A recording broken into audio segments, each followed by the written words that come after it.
ਸਾਹਿਬ ਸਾਡੇ ਨਾਲ ਹੁੰਦੇ ਨੇ ਔਰ ਹੌਲੀ ਹੌਲੀ ਸਾਡੀ ਟੀਮ ਦੇ ਬਾਕੀ ਮੈਂਬਰ ਜਿਹੜੇ ਨੇ ਉਹ ਵੀ ਸਰਗਰਮੀ ਨਾਲ ਸਾਡੇ ਨਾਲ ਸ਼ਾਮਲ ਹੋਇਆ ਕਰਨਗੇ। ਕੋਸ਼ਿਸ਼ ਕਰਾਂਗੇ ਕਿ ਜਿਹੜੀਆਂ ਕੈਨੇਡੀਅਨ ਨਿਊਜ਼ ਨੇ ਉਹਨਾਂ ਨੂੰ ਤੁਹਾਡੇ ਤੱਕ ਅਸੀਂ ਪਹੁੰਚਾ ਸਕਿਆ ਕਰੀਏ ਹੋਰ ਬਿਹਤਰ ਤਰੀਕੇ ਨਾਲ।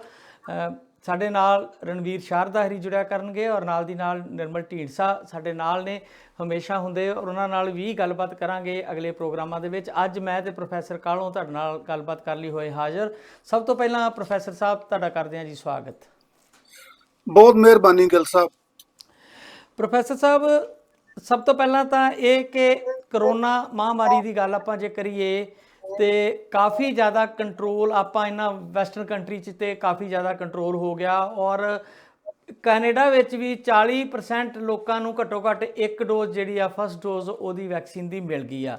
ਅਮਰੀਕਾ 'ਚ ਅੰਕੜਾ 70% ਦੇ ਨੇੜੇ ਆ ਤੇ ਕਾਫੀ ਉਹਨਾਂ ਖੁੱਲ੍ਹਾਂ ਦੇ ਦਿੱਤੀਆਂ। ਹੁਣ ਅੰਟਾਰੀਓ ਵੀ ਸੋਚ ਰਿਹਾ ਹੈ ਕਿ ਆਉਣ ਵਾਲੇ ਦਿਨਾਂ ਦੇ ਵਿੱਚ ਕਾਫੀ ਸਾਰੀਆਂ ਜਿਹੜੇ ਓਪਨ ਕਰ ਦਿੱਤਾ ਜਾਏਗਾ ਚੀਜ਼ਾਂ ਨੂੰ, ਜਿਵੇਂ ਰੈਸਟੋਰੈਂਟ ਬੰਦ ਨੇ, ਪਾਰਕ ਵਗੈਰਾ ਖੋਲ੍ਹਣ ਦਾ ਤੇ ਇਹਨਾਂ ਪਿਛਲੇ ਹਫਤੇ ਦਾ ਥੋੜ੍ਹਾ ਜਿਹਾ ਰਿਲੈਕਸੇਸ਼ਨ ਦਿੱਤੀ ਹੋਈ ਆ ਕਿ ਤੁਸੀਂ ਪਰਿਵਾਰ ਨਾਲ ਓਪਨ 'ਚ ਜਾ ਸਕੋ, ਕਿਉਂਕਿ 1 ਸਾਲ ਦੇ ਲੰਬੇ ਸਮੇਂ ਤੋਂ ਘਰਾਂ ਵਿੱਚ ਬੰਦ ਲੋਕ ਜਿਹੜੇ ਆ ਉਹ ਕਾਫੀ ਤੰਗੀ ਮਹਿਸੂਸ ਕਰ ਰਹੇ ਨੇ। ਕਰੋਨਾ ਦੀ ਬਿਮਾਰੀ ਆਪਣੀ ਥਾਂ ਆ, ਉਹਦੇ ਨਾਲ ਨਾਲ ਹੋਰ ਕਈ ਸਮਾਜਿਕ ਸਮੱਸਿਆਵਾਂ ਪੈਦਾ ਹੋ ਰਹੀਆਂ ਨੇ, ਚਿੜਚਿੜਾਪਣ ਆ ਰਿਹਾ ਲੋਕਾਂ 'ਚ, ਘਰਾਂ 'ਚ ਘਰੇਲੂ ਕਲੇਸ਼ ਵੱਧ ਰਹੇ ਨੇ। ਕਈ ਕੁਛ ਇੱਦਾਂ ਦੀਆਂ ਖਬਰਾਂ ਜਿਹੜੀਆਂ ਆਪਾਂ ਸੁਣਦੇ ਹਾਂ, ਜਿਹੜੀਆਂ ਕਿ ਸਟੱਡੀਜ਼ ਆਉਂਦੀਆਂ ਰਹਿੰਦੀਆਂ ਨੇ ਕਿ 15% ਤੋਂ 25% ਤੱਕ ਜਿਹੜੀ ਆ ਉਹ ਡੋਮੈਸਟਿਕ ਵਾਇਲੈਂਸ ਵਧੀ ਆ ਇਸ ਸਮੇਂ ਦੇ ਦੌਰਾਨ, ਤੇ ਕਈ ਚੀਜ਼ਾਂ ਹੋਰ ਜਿਹੜੀਆਂ ਨੇ। ਔਰ ਸਾਡੀ ਕਮਿਊਨਿਟੀ 'ਚ ਤੁਹਾਨੂੰ ਪਤਾ ਹੀ ਆ ਕਿ ਆਪਾਂ ਲੋਕ ਜ਼ਿਆਦਾ ਹੀ ਥੋੜ੍ਹਾ ਅਗਰੈਸਿਵ ਆ ਔਰ ਸਾਡੇ ਪਰਿਵਾਰਾਂ 'ਚ ਵੀ ਇਸ ਤਰ੍ਹਾਂ ਦੀਆਂ ਖਬਰਾਂ ਜਿਹੜੀਆਂ ਨੇ ਉਹ ਆਉਂਦੀਆਂ ਰਹਿੰਦੀਆਂ ਨੇ ਜੀ। ਇਹ ਦੇਖੋ ਜੀ, ਇੱਕ ਚੰਗਾ ਸਿਸਟਮ ਜਿਹੜਾ ਹੈਗਾ, ਚੰਗਾ ਪ੍ਰਬੰਧ ਜਿਹੜਾ ਹੈਗਾ, ਚੰਗਾ ਜਿਹੜੀ ਗਵਰਨੈਂਸ ਆ, ਉਹਦਾ ਇਹੀ ਮਤਲਬ ਹੁੰਦਾ ਹੈਗਾ ਔਰ ਉਹਦੀ ਇਹੀ ਜ਼ਿੰਮੇਵਾਰੀ ਹੁੰਦੀ ਆ। ਤੇ ਕੈਨੇਡਾ ਦੀ ਜਿਹੜੀ ਸਰਕਾਰ ਹੈਗੀ ਆ ਇਹ ਇਸ ਪੱਖੋਂ ਬਹੁਤ ਜ਼ਿੰਮੇਵਾਰ ਹੈ ਔਰ ਉਹਨਾਂ ਨੇ ਬਿਲਕੁਲ ਇਹਦਾ ਮੁਕਾਬਲਾ ਜਿਹੜਾ ਹੈਗਾ ਕਰੋਨਾ ਸੰਕਟ ਦਾ, ਕਰੋਨਾ ਮਹਾਮਾਰੀ ਦਾ, ਉਹ ਬੜੀ ਮੁਸਤੈਦੀ ਨਾਲ ਕੀਤਾ ਆ। ਔਰ ਇਹਦੇ ਵਿੱਚ ਸਾਨੂੰ ਭਲੀ ਭਾਂਤ ਪਤਾ ਆ ਭਈ ਸਾਡੇ ਪ੍ਰਧਾਨ ਮੰਤਰੀ ਕੈਨੇਡਾ ਦੇ ਜਿਹੜੇ ਮਿਸਟਰ ਜਸਟਿਨ ਟਰੂਡੋ ਆ ਉਹ ਬੜੇ ਫਿਕਰਮੰਦ ਆ ਔਰ ਇਹਨਾਂ ਮੁਲਕਾਂ ਦੇ ਵਿੱਚ, ਕੈਨੇਡਾ ਵਰਗੇ ਮੁਲਕਾਂ ਦੇ ਵਿੱਚ ਜਿਹੜਾ ਕੋਈ ਕੰਮ ਕੀਤਾ ਜਾਂਦਾ ਆ ਉਹ ਪੂਰੀ ਨੀਤ ਨਾਲ ਤੇ ਪੂਰੀ ਕਮਿਟਮੈਂਟ ਨਾਲ ਕੀਤਾ ਜਾਂਦਾ ਆ। ਔਰ ਇੱਥੇ ਕੋਈ ਵਹਿਮ ਭਰਮ ਨਹੀਂ ਗੇ, ਜਿੱਦਾਂ ਸਾਡੇ ਭਾਰਤ ਦੇਸ਼ ਦੇ ਵਿੱਚ ਵਹਿਮ ਭਰਮ ਪਾਏ ਜਾਂਦੇ ਆ ਭਈ ਇਹ ਜਿਹੜਾ ਕੋਵਿਡ ਦਾ ਇੰਜੈਕਸ਼ਨ ਆ ਇਹ ਲਾਉਣ ਨਾਲ ਇਹ ਹੋ ਜਾਏਗਾ, ਉਹ ਹੋ ਜਾਏਗਾ, ਕਈ ਕਿਸਮ ਦੀਆਂ ਜਿਹੜੀਆਂ ਗੱਲਾਂ ਕੀਤੀਆਂ ਜਾਂਦੀਆਂ। ਇੱਥੇ ਇਸ ਕਿਸਮ ਦੇ ਕੋਈ ਵਹਿਮ ਨਹੀਂ ਗੇ। ਇੱਥੇ ਹਰ ਨਾਗਰਿਕ ਜਿਹੜਾ ਆ ਉਹ ਇਸ ਗੱਲ ਨਾਲ ਮੁਤਫਿਕ ਆ, ਕਨਵਿੰਸਡ ਆ ਕਿ ਬਈ ਇਹ ਜਿਹੜੀ ਬਿਮਾਰੀ ਆ, ਇਹ ਜਿਹੜੀ ਮਹਾਮਾਰੀ ਆ, ਇਹਦੇ ਟਾਕਰੇ ਲਈ ਇਹ ਜ਼ਰੂਰੀ ਆ ਕਿ ਅਸੀਂ ਵੈਕਸੀਨ ਜਿਹੜੀ ਆ ਉਹ ਲਵਾਈਏ। ਤੇ ਇਹ ਵੈਕਸੀਨ ਜਿਹੜੀ ਆ ਇਹ ਸਾਨੂੰ ਸਾਰਿਆਂ ਨੂੰ ਪਤਾ ਹੀ ਆ ਬਈ ਇਹ ਸਾਡਾ ਜਿਹੜਾ ਡਿਫੈਂਸ ਮੈਕੈਨਿਜ਼ਮ ਹੈਗਾ ਉਹਨੂੰ ਮਜ਼ਬੂਤ ਕਰਦੀ ਆ। ਔਰ ਕੈਨੇਡਾ ਨੇ ਜਿਵੇਂ ਤੁਸੀਂ ਦੱਸਿਆ ਹੈਗਾ ਕਿ ਇੱਕ ਚੰਗੀ ਉੱਚੀ ਪਰਸੈਂਟੇਜ ਜਿਹੜੀ ਆ ਉਹ ਵੈਕਸੀਨੇਟ ਕਰਤੀ ਆ ਔਰ ਉਹਦੇ ਨਾਲ ਦੀ ਨਾਲ ਇਹਨਾਂ ਦਾ ਸਿਸਟਮ ਦੇਖੋ ਕਿੰਨਾ ਵਧੀਆ ਆ ਬਈ ਰਜਿਸਟ੍ਰੇਸ਼ਨ ਕਰਾਉਣੀ ਪੈਂਦੀ ਆ, ਟਾਈਮ ਮਿਲ ਜਾਂਦਾ ਆ ਵਕਤ ਦੇ ਉੱਤੇ। ਜਦੋਂ ਬੰਦਾ ਜਾਂਦਾ ਆ ਵੈਕਸੀਨੇਸ਼ਨ ਵਾਸਤੇ ਤਾਂ ਉੱਥੇ ਸਭ ਤੋਂ ਪਹਿਲਾਂ ਐਂਟਰੀ ਦੇ ਉੱਤੇ ਇੱਕ ਪਰਸਨ ਹੈ ਜਿਹੜਾ ਤੁਹਾਨੂੰ ਜਿਹੜੀ ਆਪਣੇ ਕਰਨ ਲਈ ਜਿਹੜਾ ਹੱਥ ਜਿਹੜੇ ਕਰ ਲਈਦੇ ਆ ਜੀ, ਸੈਨੀਟਾਈਜ਼ ਕਰਨ ਲਈ ਬੈਠਾ ਆ। ਹਾਂਜੀ ਹਾਂਜੀ। ਉਹ ਤੋਂ ਸੈਨੀਟਾਈਜੇਸ਼ਨ ਕਰਕੇ ਅੱਗੇ ਫਿਰ ਇੱਕ ਡੈਸਕ ਆ ਜਿਹਦੇ ਉੱਤੇ ਸੈਨੀਟਾਈਜ਼ ਕਰਕੇ ਤੁਹਾਡਾ ਜਿਹੜਾ ਕਾਰਡ ਵਗੈਰਾ, ਤੁਹਾਡੀ ਆਇਡੈਂਟੀਟੀ ਵਗੈਰਾ ਲੈ ਕੇ ਦੇਖੀ ਜਾਂਦੀ ਆ। ਔਰ ਨਾਲ ਦੀ ਨਾਲ ਉੱਥੇ 2 ਵਲੰਟੀਅਰ ਖੜੇ ਆ ਜਿਹੜੇ ਇਸ ਗੱਲ ਦਾ ਖਿਆਲ ਰੱਖਦੇ ਆ ਭਈ ਇੱਕ ਦੂਜੇ ਦੇ ਨੇੜੇ ਜਿਹੜੇ ਆ ਆਉਣ ਵਾਲੇ ਉਹ ਨਾ ਹੋ ਸਕਣ। ਤੇ ਉਸ ਤੋਂ ਬਾਅਦ ਫਿਰ ਵੈਕਸੀਨੇਸ਼ਨ ਜਿਹੜਾ ਰੂਮ ਹੈਗਾ ਉੱਥੇ ਜਾਂਦੇ ਆ ਔਰ ਵੈਕਸੀਨੇਸ਼ਨ ਲਾਉਣ ਵਾਲੇ ਜਿਹੜੇ ਆ ਉਹ ਬੜੇ ਪਿਆਰ ਨਾਲ ਤੇ ਬੜੇ ਯਾਨੀ ਤਹੱਮਲ ਨਾਲ ਵੈਕਸੀਨੇਟ ਕਰਦੇ ਆ। ਤੇ ਤੁਹਾਨੂੰ ਵੀ ਸ਼ਾਇਦ ਤਜਰਬਾ ਹੋਏਗਾ, ਜਦੋਂ ਮੈਂ ਗਿਆ ਸੀਗਾ ਜੀ ਤੇ ਮੈਂ ਤਾਂ ਸਗੋਂ ਉਹਨੂੰ ਪੁੱਛਿਆ ਵੈਕਸੀਨੇਟ ਕਰਨ ਵਾਲੀ ਕੁੜੀ ਨੂੰ ਭਈ ਇਹ ਟੀਕਾ ਲੱਗ ਵੀ ਗਿਆ, ਯਾਨੀ ਮੈਨੂੰ ਪਤਾ ਹੀ ਨਹੀਂ ਲੱਗਾ ਵੀ ਕਿਵੇਂ ਕਦੋਂ ਟੀਕਾ ਲੱਗ ਗਿਆ, ਯਾਨੀ ਬਿਲਕੁਲ ਆਸਾਨ, ਕੋਈ ਕਿਸੇ ਕਿਸਮ ਦੀ ਮੁਸ਼ਕਲ ਨਹੀਂ। ਔਰ ਨਾਲ ਦੀ ਨਾਲ ਉਹ ਤੁਹਾਡੀ ਜਿਹੜੀ ਅਗਲੀ ਡੋਜ਼ ਦੀ ਤਰੀਕ ਆ, ਇੱਕ ਤਾਂ ਤੁਹਾਨੂੰ ਉਹ ਸਲਿੱਪ ਦੇ ਦਿੰਦੇ ਆ ਜਦੋਂ ਤੁਹਾਡੀ ਵੈਕਸੀਨੇਸ਼ਨ ਹੋ ਗਈ ਆ, ਹਾਂਜੀ ਉਹ ਸਬੂਤ ਆ ਕਿ ਜੇ ਕਿਤੇ ਲੋੜ ਪਏ ਤਾਂ ਤੁਸੀਂ ਦੱਸ ਸਕਦੇ ਹੋ ਕਿ ਅਸੀਂ ਵੈਕਸੀਨੇਟ ਹੋਏ ਆ, ਸਾਨੂੰ ਵੈਕਸੀਨ ਲੱਗੀ ਆ। ਤੇ ਦੂਜਾ ਉਹਦੇ ਨਾਲ ਹੀ ਅਗਲੇ ਜਿਹੜੀ ਡੋਜ਼ ਲੱਗਣੀ ਆ ਸੈਕੰਡ, ਉਹਦੇ ਉੱਤੇ ਉਹਦੀ ਤਰੀਕ ਲਿਖ ਦਿੰਦੇ ਆ ਕਿ ਬਈ ਇਸ ਤਰੀਕ ਨੂੰ ਤੁਸੀਂ ਆ ਕੇ ਜਿੱਥੋਂ ਤੁਹਾਡੀ ਹੁਣ ਜਿਹੜੇ ਸਟੇਸ਼ਨ ਤੋਂ ਹੁਣ ਤੁਹਾਨੂੰ ਵੈਕਸੀਨੇਸ਼ਨ ਲੱਗੀ ਆ, ਉਹਦੇ ਉੱਤੇ ਜਿਹੜਾ ਅੱਜ ਟਾਈਮ ਸੀਗਾ ਜਿੱਦਣ ਲੱਗੀ ਆ, ਉਹੀ ਟਾਈਮ ਉਦਣ ਹੋਏਗਾ। ਤੇ ਬੜੀ ਵਧੀਆ ਇੱਕ ਸਹੂਲਤ ਜਿਹੜੀ ਹੈਗੀ ਆ, ਬੜਾ ਵਧੀਆ ਰੈਕਡ ਜਿਹੜਾ ਹੈਗਾ ਉਹ ਹਰ ਬੰਦੇ ਕੋ ਆ ਜਾਂਦਾ ਆ। ਔਰ ਨਾਲ ਦੀ ਨਾਲ ਕੈਨੇਡਾ ਸਰਕਾਰ ਨੇ ਜਿਹੜੀਆਂ ਪਾਬੰਦੀਆਂ ਲਾਈਆਂ, ਬੰਦਸ਼ਾਂ ਲਾਈਆਂ, ਉਹ ਵੀ ਬੜੀਆਂ ਜ਼ਰੂਰੀ ਸੀਗੀਆਂ। ਭਾਵੇਂ ਕਿ ਇਹ ਠੀਕ ਆ ਕਿ ਉਹਦੇ ਨਾਲ ਮੁਸ਼ਕਲ ਵੀ ਪੇਸ਼ ਆਉਂਦੀ ਆ, ਪਰ ਉਹ ਜਿਹੜੀ ਮੁਸ਼ਕਲ ਆ ਉਹ ਆਪਣੀ ਜ਼ਿੰਦਗੀ ਬਚਾਉਣ ਦੇ ਹਿਸਾਬ ਨਾਲ ਕੋਈ ਬਹੁਤ ਵੱਡੀ ਨਹੀਂ ਹੈ। ਹਾਂ, ਇਹ ਠੀਕ ਆ ਕਿ ਸਰਕਾਰ ਪੂਰਾ ਖਿਆਲ ਰੱਖਦੀ ਹੈ ਇਸ ਗੱਲ ਦਾ ਕਿ ਹੁਣ ਉਹ ਵੇਖਦੇ ਆ ਵੀ ਹੁਣ ਕੁਝ ਕੇਸ ਘਟ ਰਹੇ ਆ, ਤੇ ਹੁਣ ਜਿੱਦਾਂ ਪਾਰਕਾਂ ਖੋਲੀਆਂ ਆ, ਕੁਝ ਬਿਜ਼ਨਸ ਜਿਹੜੇ ਆ ਉਹਨਾਂ ਨੂੰ ਖੋਲਣ ਦੀ ਵੀ ਆਗਿਆ ਮਿਲਣ ਦੀ ਸੰਭਾਵਨਾ ਆ। ਜਿਹੜੇ ਰੈਸਟੋਰੈਂਟ ਵਗੈਰਾ ਹੈਗੇ ਆ ਉਹਨਾਂ ਦੇ ਵਿੱਚ ਵੀ ਸੰਭਾਵਨਾ ਬਣਦੀ ਆ। ਸੋ ਇਹ ਕੈਨੇਡਾ ਸਰਕਾਰ ਦਾ ਇੱਕ ਬਹੁਤ ਵਧੀਆ ਉਦਮ, ਬਹੁਤ ਵਧੀਆ ਉਪਰਾਲਾ, ਬਹੁਤ ਵਧੀਆ ਇਨੀਸ਼ੀਏਟਿਵ ਹੈ। ਔਰ ਅਸੀਂ ਹਮੇਸ਼ਾ ਹੀ ਦੁਆ ਕਰਦੇ ਰਹਿੰਦੇ ਹਾਂ ਭਈ ਜਿਹੜੇ ਥਰਡ ਵਰਲਡ ਕੰਟਰੀਜ਼ ਆ, ਜਿਨ੍ਹਾਂ ਵਿੱਚ ਸਾਡਾ ਪਿਆਰਾ ਭਾਰਤ ਵੀ ਆਉਂਦਾ, ਉਹਦੇ ਵਿੱਚ ਵੀ ਕਿਤੇ ਇਦਾਂ ਦਾ ਸਿਸਟਮ ਹੋਵੇ।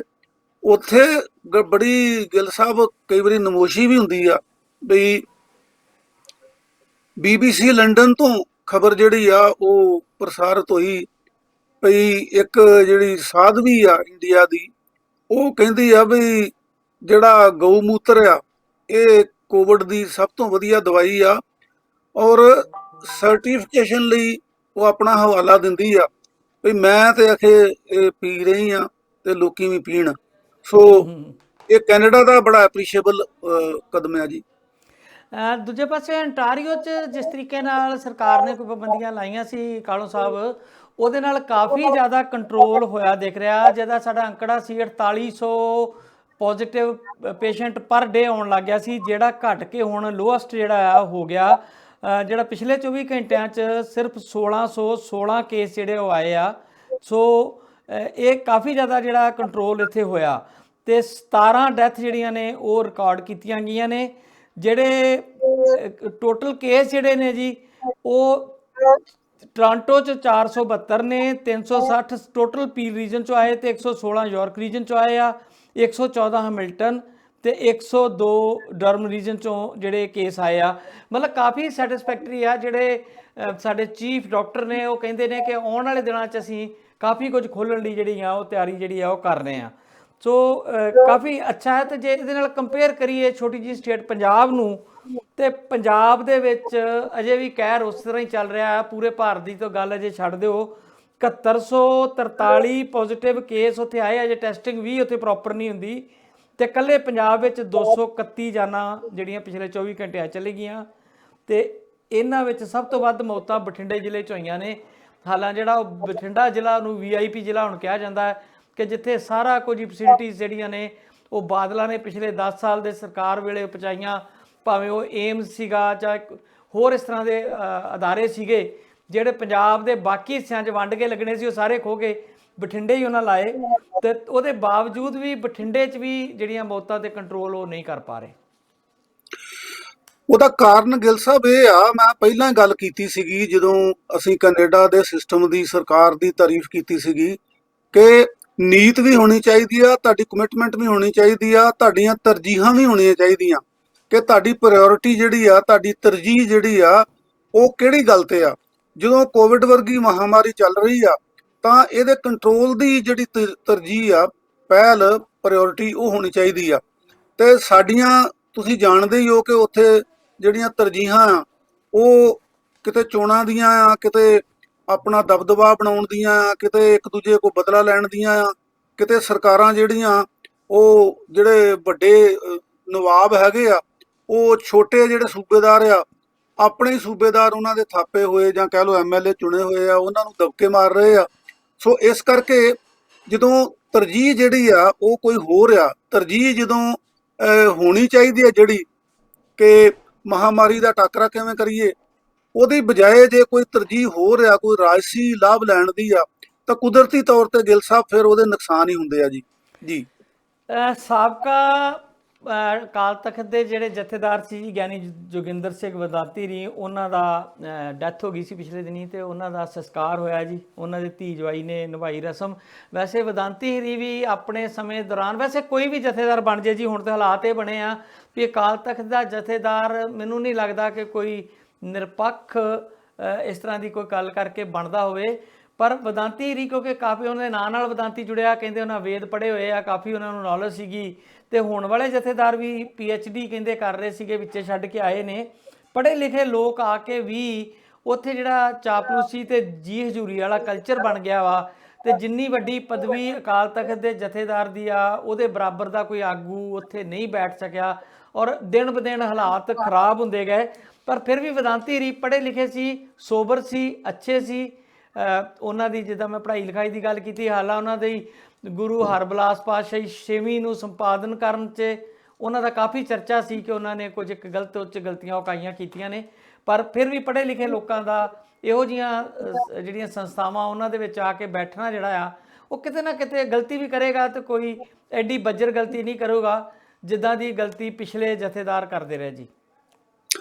ਦੇਖੋ ਜੀ, ਗੱਲ ਇਦਾਂ ਆ ਕਿ ਵੇਦਾਂਤੀ ਸਾਹਿਬ ਜਿਹੜੀ ਸਿੱਖਾਂ ਦੀ ਸਰਵਉੱਚ ਸੰਸਥਾ ਹੈਗੀ ਆ, ਸ਼੍ਰੀ ਅਕਾਲ ਤਖਤ ਸਾਹਿਬ, ਉਹਦੇ ਜਥੇਦਾਰ ਰਹੇ ਆ। ਉਹਨਾਂ ਕੋਲੋਂ ਕੀ ਗਲਤੀਆਂ ਹੋਈਆਂ, ਕੀ ਉਕਾਈਆਂ ਰਹੀਆਂ, ਉਹਨੂੰ ਜੇ ਛੱਡ ਵੀ ਦਈਏ ਤਾਂ ਇਸ ਪਦਵੀ ਤੇ ਰਹਿ ਚੁੱਕੇ ਕਿਸੇ ਵੀ ਸ਼ਖਸੀਅਤ ਦਾ ਜਾਣਾ ਜਿਹੜਾ ਉਹ ਦੁਖਦਾਈ ਆ। ਔਰ ਅਸੀਂ ਇਸ ਗੱਲ ਦੇ ਉੱਤੇ ਸੰਵੇਦਨਾ ਪ੍ਰਗਟ ਕਰਦੇ ਹਾਂ ਆਪਣੀ। ਔਰ ਜਿੱਥੋਂ ਤੱਕ ਤੁਸੀਂ ਗੱਲ ਕੀਤੀ ਆ, ਉਹਦੇ 'ਚ ਜਥੇਦਾਰਾਂ ਦਾ ਨਹੀਂ ਕੋਈ ਕਸੂਰ ਹੈਗਾ। ਉਹਦੇ 'ਚ ਜਥੇਦਾਰਾਂ ਨੂੰ ਨਿਯੁਕਤ ਕਰਨ ਵਾਲੇ ਜਿਹੜੇ ਆ, ਉਹ ਕਿਉਂਕਿ ਉਹਨਾਂ ਨੂੰ ਆਪਣੀ ਜੇਬ 'ਚ ਰੱਖਣਾ ਚਾਹੁੰਦੇ ਆ। ਔਰ ਇਹ ਬੜਾ ਦੁਖਾਂਤ ਆ ਗਿੱਲ ਸਾਹਿਬ ਕਿ ਸ਼੍ਰੋਮਣੀ ਗੁਰਦੁਆਰਾ ਪ੍ਰਬੰਧਕ ਕਮੇਟੀ ਜਿਹੜੀ ਆ, ਉਹ ਬੜੀਆਂ ਕੁਰਬਾਨੀਆਂ ਕਰਕੇ ਲਈ ਸੀਗੀ, ਜਿਹਦੇ ਵਿੱਚ ਤੁਹਾਨੂੰ ਪਤਾ ਹੀ ਆ ਬਈ ਨਨਕਾਣਾ ਸਾਹਿਬ ਜਿਹੜੇ ਲਛਮਣ ਸਿੰਘ ਧਾਰੋਵਾਲੀ ਸਾਡੇ ਜਿਹੜੇ ਸ਼ਹੀਦ ਆ, ਉਹਨਾਂ ਨੂੰ ਜੰਡ ਨਾਲ ਬੰਨ੍ਹ ਕੇ ਸਾੜਿਆ ਗਿਆ, ਜਾਂ ਜਿਹੜੇ ਹੋਰ ਉੱਥੇ ਕਿੰਨੇ ਸ਼ਹੀਦ ਹੋਏ ਤੇ ਮੋਰਚੇ ਲੱਗੇ। ਤੇ ਉਦੋਂ ਜਿਹੜੀ ਸ਼੍ਰੋਮਣੀ ਗੁਰਦੁਆਰਾ ਪ੍ਰਬੰਧਕ ਕਮੇਟੀ ਆ ਤਾਂ ਹੋਂਦ ਵਿੱਚ ਆਈ। ਔਰ ਇਹਦਾ ਮਹੱਤਵ ਜਿਹੜਾ ਹੈਗਾ ਉਹ ਇਹ ਵੀ ਸੀਗਾ ਕਿ ਮਹਾਤਮਾ ਗਾਂਧੀ ਨੇ ਉਦੋਂ ਇਹ ਕਿਹਾ ਸੀਗਾ ਕਿ ਇਹ ਜਿਹੜਾ ਤੁਸੀਂ ਗੁਰਦੁਆਰਿਆਂ ਤੇ ਕਬਜ਼ੇ ਵਾਲਾ ਮੋਰਚਾ ਜਿੱਤਿਆ ਆ, ਇਹ ਆਜ਼ਾਦੀ ਦੀ ਲੜਾਈ ਦਾ ਇੱਕ ਹਿੱਸਾ ਅਸੀਂ ਜਿੱਤ ਲਿਆ ਆ। ਚਾਬੀਆਂ ਦਾ ਮੋਰਚਾ ਕਰਕੇ ਮਸ਼ਹੂਰ ਮੋਰਚਾ ਸੀਗਾ ਜੀ ਕਿਹਾ ਜਾਂਦਾ। ਉਹ 'ਚ ਬੜੀਆਂ ਕੁਰਬਾਨੀਆਂ ਦੇਣੀਆਂ ਪਈਆਂ। ਗੁਰੂ ਕੇ ਬਾਗ ਦੇ ਮੋਰਚੇ ਦੀ ਜਿਹੜਾ ਸ਼ਾਂਤਮਈ ਅੰਦੋਲਨ ਉੱਥੇ ਚੱਲਿਆ ਸੀ, ਕਿਸ ਤਰੀਕੇ ਨਾਲ ਜਿਹੜੇ ਅਕਾਲੀ ਵਰਕਰ ਸੀਗੇ ਉਹ ਬਿਨਾਂ ਹੱਥ ਚੁੱਕਿਆਂ ਡਾਂਗਾ ਖਾਂਦੇ ਰਹੇ। ਔਰ ਪੁਲਿਸ ਕਪਤਾਨ BT ਨੇ ਉੱਥੇ ਬਹੁਤ ਤਸ਼ੱਦਦ ਕੀਤਾ। ਆਪਾਂ ਕਹਾਣੀਆਂ ਅਜੇ ਤੱਕ ਆਪਣੇ ਬਜ਼ੁਰਗਾਂ ਕੋਲ ਸੁਣਦੇ ਆਏ ਹਾਂ। ਫਿਰ ਜੈਤੋ ਦਾ ਮੋਰਚਾ ਲੱਗਿਆ, ਫਿਰ ਉਸ ਤੋਂ ਪਹਿਲਾਂ ਨਨਕਾਣਾ ਸਾਹਿਬ ਵਾਲੀ ਘਟਨਾ ਤੁਸੀਂ ਦੱਸੀ ਆ। ਲਗਾਤਾਰ ਸੰਘਰਸ਼ਾਂ ਤੋਂ ਬਾਅਦ ਉਦੋਂ ਵੀ ਵੇਖੋ ਪ੍ਰੋਫੈਸਰ ਸਾਹਿਬ ਜਿਹੜੇ ਪ੍ਰਿੰਸੀਪਲ ਤੇਜਾ ਸਿੰਘ ਸੀ ਖਾਲਸਾ ਕਾਲਜ ਵਾਲੇ, ਹਰਕਿਸ਼ਨ ਸਿੰਘ ਬਾਵਾ, ਇਹੋ ਜਿਹੇ ਵਿਅਕਤੀਆਂ ਦਾ ਬੜਾ ਵੱਡਾ ਯੋਗਦਾਨ ਸੀਗਾ। ਇਹੋ ਜਿਹਾ ਇੱਕ ਵਧੀਆ ਆਰਗੇਨਾਈਜੇਸ਼ਨ ਜਿਹੜੀ ਸ਼੍ਰੋਮਣੀ ਗੁਰਦੁਆਰਾ ਪ੍ਰਬੰਧਕ ਕਮੇਟੀ ਉਹਨਾਂ ਦਿੱਤੀ ਆ, ਉਹਨੂੰ ਬਣਾਉਣ 'ਚ, ਉਹਦੇ ਨਿਯਮ ਘੜਨ 'ਚ, ਔਰ ਜਿਹੜੇ ਸਾਰਿਆਂ ਨੂੰ ਮਨਜ਼ੂਰ ਹੋਏ, ਉਹਦੇ ਜਿਹੜੇ ਖਰੜੇ ਬਣਾਏ, ਜਿੱਦਾਂ ਬੁੱਧੀਜੀਵੀਆਂ ਨੇ ਉਹ 'ਚ ਰੋਲ ਅਦਾ ਕੀਤਾ। ਤੇ ਹੁਣ ਤਾਂ ਇੱਦਾਂ ਲੱਗਦਾ ਹੈ ਕਿ ਬੁੱਧੀਜੀਵੀਆਂ ਨੂੰ ਜਿਵੇਂ ਪਾਸੇ ਹੀ ਕਰ ਦਿੱਤਾ ਗਿਆ, ਚਾਹੇ ਉਹ ਮਸਲਾ ਹੋਵੇ ਕੈਲੰਡਰ, ਨਾਨਕਸ਼ਾਹੀ ਕੈਲੰਡਰ ਦਾ, ਚਾਹੇ ਕੋਈ ਹੋਰ ਮਸਲਾ ਹੋਵੇ। ਜਿਸ ਤਰੀਕੇ ਨਾਲ ਉਹਨਾਂ ਨਾਲ ਨਜਿੱਠਿਆ ਜਾ ਰਿਹਾ, ਉਹਦੇ ਵਿੱਚ ਇਸ ਵੇਲੇ ਪੰਜਾਬ ਦੇ ਵਿੱਚ ਬਹੁਤ ਸਾਰੀਆਂ ਯੂਨੀਵਰਸਿਟੀਜ਼ ਨੇ, ਉਹਨਾਂ ਦੇ ਵਿੱਚ ਸਿੱਖ ਚੇਅਰ ਨੇ, ਬਹੁਤ ਸਾਰੇ ਉੱਥੇ ਨਾਮਵਰ ਵਿਦਵਾਨ ਬੈਠੇ ਹੋਏ ਨੇ, ਪਰ ਉਹਨਾਂ ਨੂੰ ਕਿਤੇ ਨਾ ਕਿਤੇ ਜਿੱਦਾਂ ਅਣਗੌਲਿਆ ਕੀਤਾ ਜਾਂਦਾ, ਉਹਨਾਂ ਦੀ ਕੋਈ ਸਲਾਹ ਮਸ਼ਵਰਾ ਲਿਆ ਹੀ ਨਹੀਂ ਜਾਂਦਾ। ਤੇ ਜੋ ਕੁਝ ਕਰਨਾ ਹੁੰਦਾ ਉਹ ਸ਼੍ਰੋਮਣੀ ਕਮੇਟੀ ਦੇ ਪ੍ਰਧਾਨ ਦੇ ਕਹਿਣ ਮੁਤਾਬਕ ਹੋ ਜਾਂਦਾ। ਇਹ ਕੁਝ ਕਾਰਨ ਲੱਗਦੇ ਆ ਜਿਨ੍ਹਾਂ ਕਰਕੇ ਸਾਡੀਆਂ ਇਹ ਸੰਸਥਾਵਾਂ ਜਿਹੜੀਆਂ ਨੇ ਉਹ ਨਿਵਾਣ ਵੱਲ ਗਈਆਂ ਨੇ।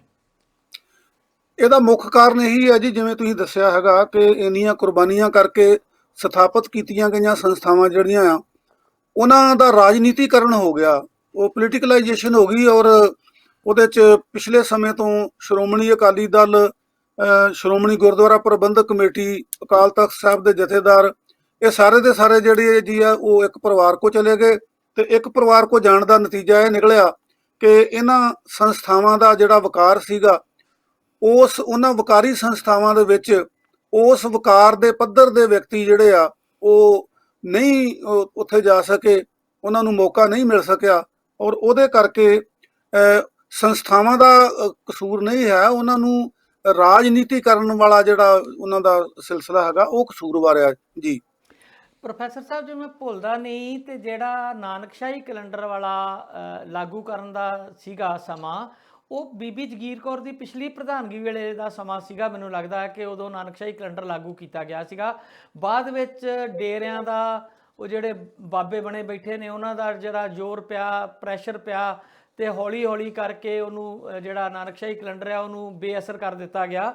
ਕਿ ਬੀਬੀ ਜਗੀਰ ਕੌਰ ਦੇ ਦੁਬਾਰਾ ਆਉਣ ਨਾਲ ਕੀ ਲੱਗਦਾ ਹੈ ਤੁਹਾਨੂੰ ਕਿ ਉਹ ਰਿਵਾਈਵ ਹੋ ਸਕਦਾ ਹੈ ਕਿ ਫਿਰ ਜਿਹੜਾ ਆ ਉਹ ਨਾਨਕਸ਼ਾਹੀ ਕੈਲੰਡਰ, ਜਿਹਨੂੰ ਬਹੁਤ ਸਾਰੇ ਸਿੱਖ ਜਿਹੜੇ ਆ ਉਹ ਮੰਨਦੇ ਆ ਕਿ ਬਹੁਤ ਵਧੀਆ ਤਰੀਕੇ ਦਾ ਬਣਿਆ ਹੋਇਆ ਕੈਲੰਡਰ ਸੀਗਾ, ਉਹਦੇ ਪਿੱਛੇ ਬੜੀ ਲੰਬੀ ਘਾਲਣਾ ਘਾਲੀ ਸੀ ਜੀ ਇਹਨਾਂ ਨੇ ਕੈਨੇਡਾ ਤੋਂ, ਜਿਨ੍ਹਾਂ ਨੇ ਉਹਨੂੰ ਬਣਾਇਆ ਸੀਗਾ, ਬਜ਼ੁਰਗ ਹੋ ਗਏ ਵਿਚਾਰੇ, ਪਾਲ ਸਿੰਘ ਪੁਰੇਵਾਲ, ਹਾਂਜੀ ਮੈਂ ਉਹਨਾਂ ਦਾ ਨਾਮ ਲੈ ਰਿਹਾ ਸੀਗਾ। ਤੇ ਉਹਨਾਂ ਨੇ ਬੜੀ ਘਾਲਣਾ ਨਾਲ ਉਹ ਬੜਾ ਪਰਫੈਕਟ ਕੈਲੰਡਰ ਬਣਾਇਆ। ਈਵਨ ਦੋ ਕਿ ਜਿਹੜਾ ਮੁਸਲਿਮ ਧਰਮ ਵਾਲੇ ਆ ਉਹਨਾਂ ਦਾ ਵੀ ਕੈਲੰਡਰ ਉਹਨਾਂ ਬਣਾ ਕੇ ਦਿੱਤਾ, ਜਿਹਨੂੰ ਉਹਨਾਂ ਨੇ ਸਰਬਸੰਮਤੀ ਨਾਲ ਸਵੀਕਾਰ ਕਰ ਲਿਆ। ਤੇ ਸਾਡੇ ਵਾਲੇ ਜਿਹਦੇ ਆਪਣੇ ਧਰਮ ਵਾਲੇ ਲੋਕ ਆ, ਮੈਨੂੰ ਨਹੀਂ ਲੱਗਦਾ ਕਿ ਕਿਸੇ ਵੀ ਵਿਦਵਾਨ ਨੂੰ ਉਹ ਮਾਨਤਾ ਜਾਂ ਉਹ ਜਗ੍ਹਾ ਦੇਣ ਲਈ ਤਿਆਰ ਆ।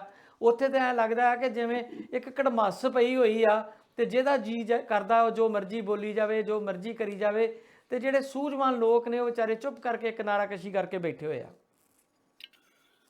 ਇਹ ਬਿਲਕੁਲ ਠੀਕ ਹੈ ਜੀ, ਤੁਸੀਂ ਦਰੁਸਤ ਫਰਮਾਇਆ ਕਿ ਦੇਖੋ ਕਿੱਡੀ ਇਹ ਟ੍ਰੈਜਡੀ ਆ ਭਈ ਜਿਹੜਾ ਕੈਲੰਡਰ ਪੁਰੇਵਾਲ ਹੋਰਾਂ ਨੇ ਬਣਾਇਆ ਉਹਨੂੰ ਜਿਹੜਾ ਇਸਲਾਮ ਵਾਲੇ ਆ ਉਹਨਾਂ ਨੇ ਕਬੂਲ ਕਰ ਲਿਆ, ਤੇ ਸਿੱਖ ਧਰਮ ਵਾਲੇ ਜਿਹੜੇ ਹੈਗੇ ਆ ਉਹ ਭੰਬਲ ਭੂਸਿਆਂ 'ਚ ਹੀ ਪਏ ਰਹੇ, ਉਹਨਾਂ ਨੇ ਉਹਨੂੰ ਪ੍ਰਵਾਨ ਨਹੀਂ ਕੀਤਾ। ਨਹੀਂ, ਪ੍ਰਵਾਨ ਸਰ ਹੋ ਗਿਆ ਸੀਗਾ, ਪ੍ਰਵਾਨ ਹੋ ਗਿਆ, ਅਕਾਲ ਤਖਤ ਤੋਂ ਪ੍ਰਵਾਨ ਹੋ ਗਿਆ, ਸਭ ਕੁਝ ਹੋ ਗਿਆ ਸੀਗਾ, ਸ਼੍ਰੋਮਣੀ ਕਮੇਟੀ ਨੇ ਪ੍ਰਵਾਨ ਕਰ ਲਿਆ। ਪਰ ਪ੍ਰਵਾਨ ਕਰਨ ਦਾ ਮਤਲਬ ਜਿਹੜਾ ਗੁਰੂਡਮ ਆ, ਜਿਹੜਾ ਵੋਟਾਂ ਦੀ ਰਾਜਨੀਤੀ ਆ, ਜਿਹੜੇ ਪਿੱਛੇ ਜਿਹੜੇ ਡੇਰਿਆਂ ਦੇ ਸਾਧ ਬੈਠੇ ਹੋਏ ਆ, ਜਿਹੜੇ ਆਪਣੀ ਆਪਣੀ ਤਰ੍ਹਾਂ ਦੀ ਮਰਿਆਦਾ ਲੈ ਕੇ ਬੈਠੇ ਆ ਜੀ, ਸਾਡੀ ਸੰਪਰਦਾ ਇਹ ਕਹਿੰਦੀ ਆ, ਜਿਹੜੇ ਮੱਸਿਆ ਦੀਵਾਨ ਉਹ ਲਾਉਣੇ ਚਾਹੁੰਦੇ ਆ, ਸੰਗਰਾਂਦਾਂ ਮਨਾਉਣੀਆਂ ਚਾਹੁੰਦੇ ਆ, ਉਹਨਾਂ ਲੋਕਾਂ ਦੀ ਵਜ੍ਹਾ ਕਰਕੇ ਸਾਰਾ ਭੰਬਲ ਭੂਸਾ ਖੜਾ ਹੋਇਆ ਨਾ ਜੀ। ਨਹੀਂ, ਮੈਂ ਪ੍ਰਵਾਨ ਕਰਨ ਤੋਂ ਮਤਲਬ ਇਹ ਨਹੀਂ ਕਿ ਉਹਦੀ ਪ੍ਰਵਾਨਗੀ ਨਹੀਂ ਲਈ, ਮੈਂ ਇਹ ਕਹਿਣਾ ਚਾਹੁੰਦਾ ਕਿ ਉਹ ਲਾਗੂ ਨਹੀਂ ਕੀਤਾ ਗਿਆ, ਇਹ ਮੇਰਾ ਕਹਿਣ ਦਾ ਮਤਲਬ ਹੈਗਾ। ਔਰ ਹੁਣ ਬੀਬੀ ਜੀ ਕੋਲੋਂ ਉਮੀਦ ਰੱਖਣੀ ਜਾਂ ਨਾ ਰੱਖਣੀ ਗਾਂ ਦੀ ਗੱਲ ਆ। ਉਹ ਆਉਂਦਿਆਂ ਸਾਰ ਹੀ ਇਹ ਪਤਾ ਲੱਗਾ ਵੀ ਬਹੁਤ ਸਾਰੇ ਜਿਹੜੇ ਐਸਜੀਪੀਸੀ ਦੇ ਮੁਲਾਜ਼ਮ ਆ ਉਹ ਬਿਨਾਂ ਕਿਸੇ ਜਾਣਕਾਰੀ ਤੋਂ, ਬਿਨਾਂ ਕਿਸੇ ਐਡਵਰਟਾਈਜ਼ਮੈਂਟ ਤੋਂ, ਉਹਨਾਂ ਦਾ ਇੱਥੋਂ ਤੱਕ ਵੀ ਜਲਸਾ ਪਤਾ ਲੱਗਾ ਵੀ ਉਹਨਾਂ ਦੀ ਕੋਈ ਵੀ ਜਾਣਕਾਰੀ ਉਹਨਾਂ ਦੀ ਚੋਣ ਤੋਂ ਬਾਅਦ ਵੀ ਨਹੀਂ ਦੱਸੀ ਗਈ। ਔਰ ਜਦੋਂ ਉਹ ਆਪਣੀ ਡਿਊਟੀ ਤੇ ਪਹੁੰਚੇ ਆ ਤਾਂ ਫਿਰ ਪਤਾ ਲੱਗਾ ਵੀ ਇਹ ਵੀ ਐਸਜੀਪੀਸੀ ਦੇ ਮੁਲਾਜ਼ਮ ਜਿਹੜੇ ਆ ਇਹਨਾਂ ਦੀ ਭਰਤੀ ਕੀਤੀ ਗਈ ਆ। ਸੋ ਜਿੱਥੇ ਇੱਕ ਧਾਰਮਿਕ ਸੰਸਥਾ ਦੇ ਵਿੱਚ ਇਸ ਕਿਸਮ ਦੀਆਂ ਗੱਲਾਂ ਹੋਣਗੀਆਂ, ਉੱਥੇ ਕੈਲੰਡਰ ਦੀ ਜਾਂ ਹੋਰ ਜਿਹੜੇ ਵੱਡੇ ਮਸਲੇ ਆ ਉਹਨਾਂ ਦੀ ਅਸੀਂ ਕੀ ਉਮੀਦ ਕਰ ਸਕਦੇ ਹਾਂ। ਤੁਸੀਂ ਗੱਲ ਕੀਤੀ ਸ਼੍ਰੋਮਣੀ ਕਮੇਟੀ ਦੀ, ਪ੍ਰੋਫੈਸਰ ਸਾਹਿਬ, ਜਿਹੜੀ ਸ਼੍ਰੋਮਣੀ ਕਮੇਟੀ ਜਿਹੜੀ ਆ ਉਹ ਮਤਲਬ ਜਿੱਦਾਂ ਆਪਾਂ ਕਿਹਾ ਬੜੇ ਸੰਘਰਸ਼ ਤੋਂ ਬਾਅਦ ਬਣੀ, ਤੇ ਬਾਬਾ ਖੜਕ ਸਿੰਘ ਗਿਰੀ ਤੇ ਬਹੁਤ ਵੱਡੇ ਵੱਡੇ ਨਾਂ ਨੇ ਜੀ, ਜਿਨ੍ਹਾਂ ਨੇ ਸ਼ੁਰੂਆਤੀ ਦੌਰ ਦੇ ਵਿੱਚ ਇਹਨੂੰ ਸਵਾਰਿਆ, ਸੁਧਾਰਿਆ ਤੇ ਇਹਨੂੰ ਗੁਰਦੁਆਰਾ ਪ੍ਰਬੰਧ ਨੂੰ ਦਰੁਸਤ ਕੀਤਾ। ਉਹ ਤੋਂ ਲੰਬਾ ਸਮਾਂ ਬਾਅਦ 25-26 ਸਾਲ ਗੁਰਚਰਨ ਸਿੰਘ ਟੌੜਾ ਵਰਗਾ ਧੜੱਲੇਦਾਰ ਵਿਅਕਤੀ ਵੀ ਇਹਦਾ ਉੱਤੇ ਰਿਹਾ। ਹਾਲਾਂ ਉਹਨਾਂ ਬਾਰੇ ਵੀ ਕਿਹਾ ਜਾਂਦਾ ਕਿ ਉਹਨਾਂ ਧੜੇ ਜ਼ਰੂਰ ਪਾਲੇ ਆ, ਪਰ ਉਹਨਾਂ ਦੀ ਰਾਜਨੀਤੀ ਕਾਫੀ ਸਾਫ਼ ਸੁਥਰੀ ਕਹੀ ਗਈ। ਉਹਨਾਂ ਦੇ ਜਾਣ ਤੋਂ ਬਾਅਦ ਸ਼੍ਰੋਮਣੀ ਜਿਹੜੀ ਗੁਰਦੁਆਰਾ ਪ੍ਰਬੰਧਕ ਕਮੇਟੀ ਆ, ਇਹਦੇ ਜਿੰਨੇ ਹੁਣ ਤੱਕ ਪ੍ਰਧਾਨ ਥਾਪੇ ਗਏ ਨੇ ਉਹ ਕੋਈ ਮਤਲਬ ਓਨੀ ਕਾਬਲੀਅਤ ਰੱਖਣ ਵਾਲੇ ਜਾਂ ਓਨੇ ਪਾਏ ਦੇ ਵਿਅਕਤੀ ਨਹੀਂ ਸੀਗੇ। ਜਿਵੇਂ ਪਿਛੇ 10 ਸਾਲ ਇਹਨਾਂ ਨੇ ਸਿਆਸਤ ਵਿੱਚ ਜੱਟ ਭਾਪਾ ਵਾਲੀ ਪੋਲੀਟਿਕਸ ਨੂੰ ਅੱਗੇ ਰੱਖ ਕੇ ਤੇ ਇੱਕ ਮੱਕੜ ਸਾਹਿਬ ਨੂੰ ਲਿਆਂਦਾ, ਤੇ ਮੱਕੜ ਸਾਹਿਬ ਦਾ ਕਾਰਜਕਾਲ ਆਪਾਂ ਵੇਖਦੇ ਹਾਂ, ਉਹਨਾਂ ਦੀਆਂ ਆਪਣੀਆਂ ਗਤੀਵਿਧੀਆਂ, ਉਹਨਾਂ ਦੀ ਕਰਪਸ਼ਨ, ਉਹਨਾਂ ਦੇ ਗੱਲਬਾਤ ਦਾ ਲਹਿਜਾ ਕਿਸੇ ਵੀ ਤਰ੍ਹਾਂ ਐਡੇ ਵੱਡੇ ਸ਼੍ਰੋਮਣੀ ਕਮੇਟੀ ਦੇ ਪ੍ਰਧਾਨ ਦੇ ਅਹੁਦੇ ਦੇ ਮੇਚ ਦਾ ਨਹੀਂ ਸੀ। ਇਸੇ ਤਰ੍ਹਾਂ ਇਹਦਾ ਬੀਬੀ ਜਗੀਰ ਕੌਰ ਦਾ ਕਿਰਦਾਰ ਆਪਾਂ ਪਿੱਛੇ ਦੇਖਦੇ ਰਹੇ ਹਾਂ। ਵਿੱਚ ਜੇ ਉਹ ਜਿਹੜੇ ਗੋਬਿੰਦ ਸਿੰਘ ਲੌਂਗੋਵਾਲ ਲਿਆਂਦੇ, ਉਹ ਤੇ ਵਿਚਾਰੇ ਨਾ ਮਾਤਰ ਪ੍ਰਧਾਨ ਸੀ, ਮੈਨੂੰ ਲੱਗਦਾ ਐਵੇਂ ਕੁਰਸੀ ਤੇ ਬਹਿਣ ਲਈ ਉਹਨਾਂ ਨੂੰ ਬਿਠਾ ਲੈਂਦੇ ਸੀ, ਬਾਕੀ ਕੰਮ ਤੇ ਪਿੱਛੋਂ ਜੋ ਉਹਨਾਂ ਦੇ ਆਕਾ ਇਸ਼ਾਰਾ ਕਰਦੇ ਉਹੀ ਕਰਦੇ ਸੀ। ਕਰਦੇ ਤੇ ਵੈਸੇ ਸਾਰੀ ਇਹ ਆ, ਪਰ ਉਸ ਲੈਵਲ ਦਾ ਕੋਈ ਵਿਅਕਤੀ ਜਿਹੜਾ ਸਿਰ ਕੱਢਦਾ ਹੋਵੇ ਤੇ ਇੰਡੀਪੈਂਡੈਂਟ ਫੈਸਲੇ ਲੈਣ ਦੀ ਜੁਰਤ ਰੱਖਦਾ ਹੋਵੇ, ਉਹ ਸਿੱਖ ਕੌਮ 'ਚ ਹੈ ਨਹੀਂ ਆ, ਜਾਂ ਕੀ ਕਾਰਨ ਹੈ ਕਿ ਵਿਦਵਾਨਾਂ ਵਾਂਗੂ ਉਹਨਾਂ ਵਿਅਕਤੀਆਂ ਨੂੰ ਵੀ ਕਿਤੇ ਨਾ ਕਿਤੇ ਜਿਹੜਾ ਵਾ ਉਹ ਹਾਸ਼ੀਏ 'ਤੇ ਰੱਖਿਆ ਹੋਇਆ?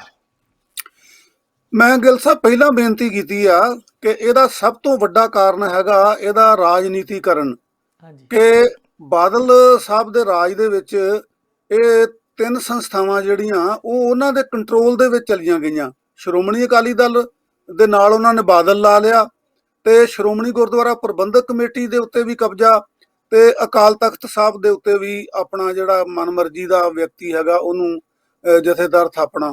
ਸੋ ਜਦੋਂ ਇਸ ਕਿਸਮ ਦੀਆਂ ਕੰਸੀਡਰੇਸ਼ਨ ਹੋਣ, ਜਦੋਂ ਕੋਈ ਵਿਦਿਅਕ ਯੋਗਤਾ ਦੀ, ਕੋਈ ਵਿਦਵਤਾ ਦੀ, ਕੋਈ ਕੁਰਬਾਨੀ ਦੀ, ਕੋਈ ਉਹਦੀ ਜਿਹੜੀ ਹੈਗੀ ਆ ਮੈਨੇਜਮੈਂਟ ਦੀ, ਇਸ ਕਿਸਮ ਦੀਆਂ ਯੋਗਤਾਵਾਂ ਨੂੰ ਲਾਂਭੇ ਰੱਖਿਆ ਜਾਵੇਗਾ, ਤਾਂ ਫਿਰ ਨਤੀਜੇ ਜਿਹੜੇ ਆ ਉਹ ਇਸ ਤਰ੍ਹਾਂ ਦੇ ਨਿਕਲਣਗੇ ਕਿ ਤੁਸੀਂ ਕਿਸੇ ਨੂੰ ਸਿਫਾਰਿਸ਼ ਨਾਲ, ਕਿਸੇ ਦੀ ਫੇਵਰ ਕਰਨ ਵਾਸਤੇ, ਕਿਸੇ ਨੂੰ ਲਾਭ ਪਹੁੰਚਾਉਣ ਲਈ, ਹੁਣ ਮੈਂ ਜਿਨ੍ਹਾਂ ਦੀ ਗੱਲ ਕੀਤੀ ਆ, ਸ਼੍ਰੋਮਣੀ ਕਮੇਟੀ ਜਿਹੜੇ ਮੁਲਾਜ਼ਮ ਭਰਤੀ ਕੀਤੇ ਆ, ਇਹ ਸਾਰੇ ਦੇ ਸਾਰੇ ਪ੍ਰਧਾਨ ਦੇ ਬੰਦੇ ਆ, ਔਰ ਇਹਨਾਂ ਦੇ ਵਿੱਚ ਕੋਈ ਵਿਧੀ ਨਹੀਂ ਅਪਣਾਈ ਗਈ।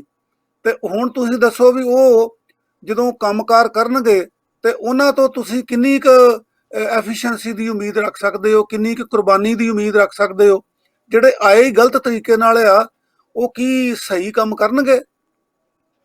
ਬਿਲਕੁਲ ਜੀ, ਇਦਾਂ ਹੀ ਮੱਕੜ ਸਾਹਿਬ ਦੇ ਵੇਲੇ ਵੀ ਬਹੁਤ ਵੱਡੀ ਫੌਜ ਉਹਨਾਂ ਭਰਤੀ ਕਰ ਲਈ ਸੀ ਆਪਣੇ ਚਹੇਤਿਆਂ ਨੂੰ ਇੱਧਰੋਂ ਉੱਧਰੋਂ, ਜਾਂ ਸੁਖਬੀਰ ਬਾਦਲ ਹੋਰਾਂ ਦੇ ਕਹਿਣ ਤੇ ਕੁਝ ਵਿਅਕਤੀਆਂ ਨੂੰ ਇੱਦਾਂ ਉਹਨਾਂ ਨੇ ਸੇਵਾਦਾਰ ਦੇ ਤੌਰ ਤੇ ਭਰਤੀ ਕਰ ਲਿਆ। ਚਲੋ, ਉਹ ਮੈਨੂੰ ਕਈ ਵਾਰ ਇੱਦਾਂ ਲੱਗਦਾ ਹੁੰਦਾ ਪ੍ਰੋਫੈਸਰ ਸਾਹਿਬ, ਇਹ ਗੱਲਾਂ ਭਾਵੇਂ ਓਵਰਆਲ ਸਾਨੂੰ ਅਸਰ ਤੇ ਪਾਉਂਦੀਆਂ ਨੇ, ਪਰ ਜਿਹੜਾ ਪ੍ਰਬੰਧਕੀ ਢਾਂਚਾ ਆ, ਬੇਸਿਕ ਸੁਧਾਰ ਉਹਦੇ ਵਿੱਚ ਲੋੜ ਨੇ।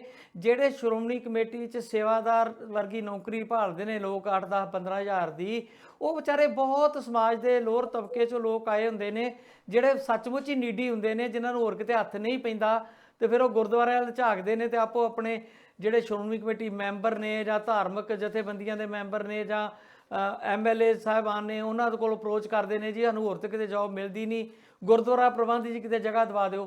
ਸੋ ਉਹਨਾਂ ਨਾਲ ਸਾਡਾ ਬਹੁਤਾ ਗਿਲਾ ਨਹੀਂ ਆ, ਜੋ ਉਹ ਜੋਬ ਦੀ ਖਾਤਰ ਆਏ ਵੀ ਨੇ। ਜਿੱਦਾਂ ਆਪਾਂ ਸਾਰਾ ਗੁੱਸਾ ਰਿਸ਼ਵਤ ਵਾਲਾ ਪਟਵਾਰੀ ਤੇ ਮਾਸਟਰਾਂ 'ਤੇ ਕੱਢਦੇ ਨੇ ਵੀ ਸਕੂਲ 'ਚ ਪੜ੍ਹਾਉਂਦੇ ਨਹੀਂ, ਤੇ ਜਿਹੜਾ ਓਵਰਆਲ ਸਿਸਟਮ ਆ ਉਹਨੂੰ ਇਗਨੋਰ ਕਰਦੇ ਨੇ। ਕਈ ਵਾਰ ਇੱਦਾਂ ਦੀ ਵੀ ਗੱਲ ਲੱਗਦੀ ਹੁੰਦੀ ਹੈ ਜੀ। ਇਹ ਗਿੱਲ ਸਾਹਿਬ ਤੁਹਾਡੀ ਗੱਲ ਠੀਕ ਆ ਕਿ ਬਈ ਕਿਸੇ ਬੱਸ ਕੰਡਕਟਰ ਤੇ ਗੁੱਸਾ ਕੱਢਣਾ ਜਾਂ ਪਟਵਾਰੀ ਤੇ ਗੁੱਸਾ ਕੱਢਣਾ ਗੈਰ ਵਾਜਬ ਆ, ਪਰੰਤੂ ਇਹ ਜਿਹੜਾ ਤਰੀਕਾ ਹੈਗਾ, ਮਤਲਬ ਕਿ ਤੁਸੀਂ ਆਪਣੇ ਰਿਸ਼ਤੇਦਾਰ ਭਰਤੀ ਕਰੋ, ਜਿਹੜੇ ਭਰਤੀ ਹੋਣ ਵਾਲੇ ਆ ਉਹਨਾਂ ਦੀ ਨਹੀਂ ਕੋਈ ਗੱਲ ਹੈਗੀ। ਉਹ ਤਾਂ ਤੁਹਾਡੀ ਗੱਲ ਦਰੁਸਤ ਹੈਗੀ ਆ ਵੀ ਉਹ ਤੱਕ ਹੋਰ ਕਿਤੇ ਉਹਨਾਂ ਨੂੰ ਨੌਕਰੀ ਨਹੀਂ ਮਿਲੀ, ਤਾਂ ਉਹ ਕਹਿੰਦੇ ਆ ਵੀ ਚਲੋ ਸਾਨੂੰ ਇੱਥੇ SGPC 'ਚ ਹੀ ਨੌਕਰੀ ਮਿਲ ਜਾਵੇ। ਸੋ ਕਹਿਣ ਦਾ ਮਤਲਬ ਇਹ ਆ ਜੀ ਕਿ ਵਕਾਰੀ ਸੰਸਥਾਵਾਂ ਦਾ ਵਕਾਰੀ ਵਿਅਕਤੀ ਜਿਹੜੇ ਆ ਇੱਥੇ ਨਾ ਆਉਣ ਦਿੱਤੇ ਜਾਣ ਕਰਕੇ ਇਹਨਾਂ ਦਾ ਵਕਾਰ ਜਿਹੜਾ ਹੈਗਾ ਉਹ ਬਰਕਰਾਰ ਨਹੀਂ ਰੱਖਿਆ ਜਾ ਸਕਿਆ ਜੀ।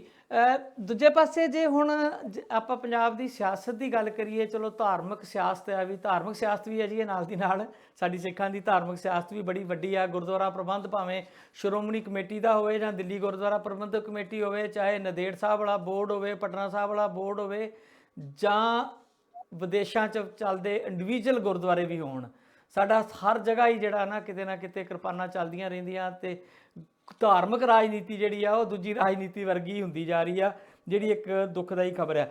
ਪਰ ਦੂਜੇ ਪਾਸੇ ਜਿਹੜੀ ਸਿਆਸੀ ਲੀਡਰਸ਼ਿਪ ਆ ਅਕਾਲੀ ਦਲ ਦੀ, ਜਦੋਂ ਦੇ ਸੁਖਬੀਰ ਬਾਦਲ ਹੋਰਾਂ ਦੀ ਐਂਟਰੀ ਹੋਈ ਤੇ ਮੋਗਾ ਕਾਨਫਰੰਸ ਹੋਈ, ਤੇ ਉਹਨਾਂ ਨੇ ਆਪਣਾ ਅਕਾਲੀ ਦਲ ਦਾ ਜਿਹੜਾ ਪੰਥਕ ਏਜੰਡਾ ਸੀਗਾ ਉਹਨੂੰ ਛੱਡ ਕੇ ਇਸ ਪਾਰਟੀ ਨੂੰ ਇੱਕ ਸੈਕੂਲਰ ਦਿੱਖ ਦੇਣ ਦੀ ਕੋਸ਼ਿਸ਼ ਕੀਤੀ, ਜਿਹਨੂੰ ਕਈ ਹਲਕਿਆਂ 'ਚ ਚੰਗਾ ਵੀ ਗਿਣਿਆ ਗਿਆ ਸੀ ਸ਼ੁਰੂਆਤੀ ਦੌਰ ਦੇ ਵਿੱਚ। ਪਰ ਹੌਲੀ ਹੌਲੀ ਉਹ ਸੈਕੂਲਰ ਦਿੱਖ ਤੋਂ ਥਿੜਕਦੇ ਤੇ ਕੁਝ ਹੋਰ ਹੀ ਤਰ੍ਹਾਂ ਦਾ ਗੈਂਗ ਬਣਾਉਣ ਸ਼ੁਰੂ ਕਰ ਦਿੱਤਾ, ਜਿਸ 'ਚੋਂ ਰਿਸ਼ਤੇਦਾਰਾਂ ਦੀਆਂ ਭਰਤੀਆਂ ਤੇ ਅੱਗੇ ਦੀ ਅੱਗੇ ਖਾਨਦਾਨੀ ਪਰੰਪਰਾ ਚਲਾਈ ਗਈ। ਤੇ ਜਿਸ ਤਰੀਕੇ ਦਾ ਕਾਰ ਵਿਹਾਰ ਸੁਖਬੀਰ ਬਾਦਲ ਹੋਰਾਂ ਕੀਤਾ, ਉਹਨਾਂ ਨੇ 10 ਸਾਲਾਂ ਦੇ ਰਾਜ ਦੇ ਦੌਰਾਨ ਸ਼੍ਰੋਮਣੀ ਅਕਾਲੀ ਦਲ ਨੂੰ ਪੂਰੀ ਤਰ੍ਹਾਂ ਢਹਿ ਢੇਰੀ ਕਰਤਾ। ਇਸ ਵੇਲੇ ਉਹਨਾਂ ਨੂੰ ਕਿਤੇ ਜ਼ਮੀਨ ਨਹੀਂ ਲੱਭ ਰਹੀ। ਵੱਡੇ ਵੱਡੇ ਘਾਗ ਲੀਡਰ ਜਿਹੜੇ ਸੀਗੇ ਉਹ ਇੱਕ ਇੱਕ ਕਰਕੇ ਕਿਰਦੇ ਗਏ। ਹਾਲਾਂਕਿ ਮੈਂ ਉਹਨਾਂ ਨੂੰ ਬਹੁਤ ਵਧੀਆ ਲੀਡਰ ਨਹੀਂ ਗਿਣਦਾ। ਬ੍ਰਹਮਪੁਰਾ ਸਾਹਿਬ, ਢੀਂਡਸਾ ਸਾਹਿਬ, ਇਹ ਸਾਰੇ ਲੀਡਰ ਜਿਹੜੇ ਆ ਕਿਤੇ ਨਾ ਕਿਤੇ ਸਵਾਰਥੀ, ਲਾਲਚੀ, ਮਤਲਬੀ ਰਹੇ ਨੇ। ਇਹਨਾਂ ਕੋਲੋਂ ਭਵਿੱਖ ਵਿੱਚ ਵੀ ਕੋਈ ਵੱਡੀ ਉਮੀਦ ਨਹੀਂ। ਪਰ ਇਸ ਤਰ੍ਹਾਂ ਸੀਨੀਅਰ ਲੀਡਰਸ਼ਿਪ ਦਾ ਖੁਰ ਜਾਣਾ ਤੇ ਸੁਖਬੀਰ ਬਾਦਲ ਹੋਰਾਂ ਦੇ ਕਰਕੇ ਖੁਰ ਜਾਣਾ, ਉਹ ਵੱਡੇ ਬਾਦਲ ਸਾਹਿਬ ਨੂੰ ਕਹਿੰਦੇ ਰਹੇ ਕਿ ਭਾਵੇਂ ਉਹ ਗੱਦੀਆਂ ਦੀ ਲੜਦੇ ਰਹੇ ਜੀ, ਕਿਉਂਕਿ ਸੁਖਦੇਵ ਸਿੰਘ ਢੀਂਡਸਾ ਵੀ ਉੱਥੇ ਮੰਤਰੀ ਬਣਨਾ ਚਾਹੁੰਦੇ ਸੀ, ਹਰਸਿਮਰਤ ਨੂੰ ਬਣਾਤਾ, ਉਸ ਤੋਂ ਪਹਿਲਾਂ ਬ੍ਰਹਮਪੁਰਾ ਵੀ ਸੀ ਬਣਨਾ ਚਾਹੁੰਦੇ ਕਿਤੇ ਨਾ ਕਿਤੇ। ਪਰ ਸੈਂਟਰ 'ਚ ਮੰਤਰੀ ਬਣਨ ਲਈ ਜਿਹੜੀਆਂ ਯੋਗਤਾਵਾਂ ਚਾਹੀਦੀਆਂ, ਹੁਣ ਬ੍ਰਹਮਪੁਰਾ ਵਰਗੇ ਵਿਅਕਤੀ ਨੂੰ ਉੱਥੇ ਜੇ ਮੰਤਰੀ ਵੀ ਬਣਾ ਦਿੱਤਾ ਜਾਵੇ ਤੇ ਮੈਨੂੰ ਨਹੀਂ ਲੱਗਦਾ ਕਿ ਉਹ ਕੋਈ ਬਹੁਤ ਵੱਡਾ ਕੋਈ ਜਿਹੜਾ ਸਿੱਖ ਰਾਜਨੀਤੀ ਲਈ ਜਾਂ ਪੰਜਾਬ ਦੀ ਰਾਜਨੀਤੀ ਲਈ ਕੋਈ ਵੱਡਾ ਫੇਰ ਬਦਲ ਕਰਨ ਦੇ ਸਮਰੱਥ ਹੋਣਗੇ। ਗਿੱਲ ਸਾਹਿਬ, ਤੁਸੀਂ ਸੈਂਟਰ ਦੇ ਵਿੱਚ ਜਾ ਕੇ ਮਿਨਿਸਟਰੀ ਦੀ ਗੱਲ ਕੀਤੀ ਆ, ਉਹਦੇ 'ਚ ਤਾਂ ਜਿਹੜੇ ਪ੍ਰਕਾਸ਼ ਸਿੰਘ ਬਾਦਲ ਹੁਣੀ ਆ ਉੱਥੋਂ ਵਾਪਸ ਆ ਗਏ ਸੀਗੇ ਜਦੋਂ 1977 ਦੇ ਵਿੱਚ ਉਹਨਾਂ ਨੂੰ ਮੰਤਰੀ ਬਣਾਇਆ ਸੀਗਾ, ਬਣਾਇਆ ਗਿਆ ਸੀਗਾ, ਉਹ ਨਹੀਂ ਚੱਲ ਸਕੇ। ਉਹਨਾਂ ਨੇ ਮੁੜ ਕੇ ਬਰਨਾਲਾ ਸਾਹਿਬ ਨੂੰ ਭੇਜਿਆ ਸੀਗਾ। ਹਾਂਜੀ, ਤੇ ਇਹ ਤੁਹਾਡੀ ਗੱਲ ਬਿਲਕੁਲ ਠੀਕ ਹੈਗੀ ਆ ਬਈ ਇਹ ਹੁਣ ਕੋਸ਼ਿਸ਼ ਕਰ ਰਹੇ ਆ ਢੀਂਡਸਾ ਸਾਹਿਬ ਤੇ ਬ੍ਰਹਮਪੁਰਾ ਸਾਹਿਬ ਕਿ ਬਈ ਅਸੀਂ ਅਕਾਲੀ ਸਫਾ ਨੂੰ ਇਕੱਠਿਆਂ ਕਰੀਏ। ਪਰ ਜਿਹੜੀ ਤੁਸੀਂ ਗੱਲ ਕਹੀ ਆ ਉਹ ਬਿਲਕੁਲ ਦਰੁਸਤ ਆ ਕਿ ਇਹਦੇ 'ਚ ਕਿ ਇਹ ਲੀਡਰ ਜਿਹੜੇ ਆ ਇਹ ਉੱਚ ਪਾਏ ਦੇ ਨਹੀਂਗੇ, ਇਹਦੇ 'ਚ ਇਹਨਾਂ ਦਾ ਕਸੂਰ ਘੱਟ ਆ। ਇਹਦੇ 'ਚ ਬਾਦਲ ਸਾਹਿਬ ਨੇ ਕੋਸ਼ਿਸ਼ ਇਹ ਕੀਤੀ ਕਿ ਉਹਨਾਂ ਨੇ ਆਪਣੇ ਨੇੜੇ ਤੇੜੇ ਦੇ ਕੱਦ ਵਾਲਾ ਕੋਈ ਲੀਡਰ ਪੈਦਾ ਹੀ ਨਹੀਂ ਹੋਣ ਦਿੱਤਾ। ਤੁਹਾਨੂੰ ਯਾਦ ਹੋਣਾ ਕਿ ਕੈਪਟਨ ਕਮਲਜੀਤ ਸਿੰਘ ਉੱਭਰਦੇ ਹੋਏ ਲੀਡਰ ਸੀਗੇ, ਉਹ ਬੜੇ ਇਮਾਨਦਾਰ ਔਰ ਕਮਿਟਡ ਸਿਆਸਤਦਾਨ ਸੀਗੇ।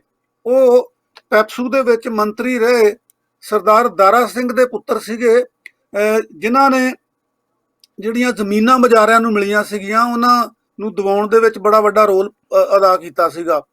ਔਰ ਕੈਪਟਨ ਕਮਲਜੀਤ ਸਿੰਘ ਹੁਣੀ ਚੰਗੀ ਸਾਫ਼ ਸੁਥਰੀ ਸਿਆਸਤ ਕਰ ਰਹੇ ਸੀਗੇ। ਤੇ ਇਹ ਸਮਝਿਆ ਜਾਂਦਾ ਵੀ ਬਾਦਲ ਸਾਹਿਬ ਨੇ ਹੀ ਸ਼ਾਇਦ ਆਪਣੇ ਰਾਹ ਦਾ ਕੰਡਾ ਜਿਹੜਾ ਉਹ ਕੱਢਿਆ ਸੀਗਾ। ਇਸ ਕਿਸਮ ਦੇ ਦੋਸ਼ ਵੀ ਲੱਗੇ। ਕੁਲਦੀਪ ਸਿੰਘ ਵਡਾਲਾ ਦੁਆਬੇ ਦੇ ਵੱਡੇ ਲੀਡਰ ਸੀਗੇ, ਉਹਨਾਂ ਨੂੰ ਇਹਨਾਂ ਨੇ ਉੱਗਣ ਨਹੀਂ ਦਿੱਤਾ।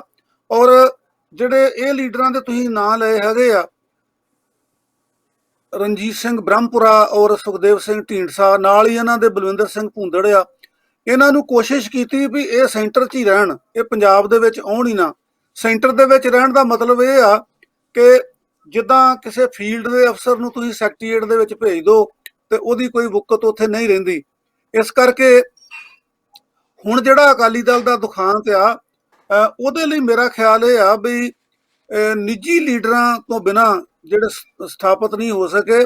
ਸਰਦਾਰ ਪ੍ਰਕਾਸ਼ ਸਿੰਘ ਬਾਦਲ ਯਾਨੀ ਸ਼੍ਰੋਮਣੀ ਅਕਾਲੀ ਦਲ ਬਾਦਲ ਦੇ ਜਿਹੜੇ ਵੱਡੇ ਲੀਡਰ ਆ, ਉਹ ਜ਼ਿਆਦਾ ਜ਼ਿੰਮੇਵਾਰ ਆ ਕਿ ਉਹਨਾਂ ਨੇ ਕਿਸੇ ਨੂੰ ਅੱਗੇ ਆਉਣ ਨਹੀਂ ਦਿੱਤਾ। ਹੁਣ ਸ਼੍ਰੋਮਣੀ ਅਕਾਲੀ ਦਲ ਦੀ ਹਾਲਤ ਜਿਹੜੀ ਆ ਉਹ ਪੰਜਾਬ ਦੇ ਵਿੱਚ ਪਾਣੀਓਂ ਵੀ ਪਤਲੀ ਆ।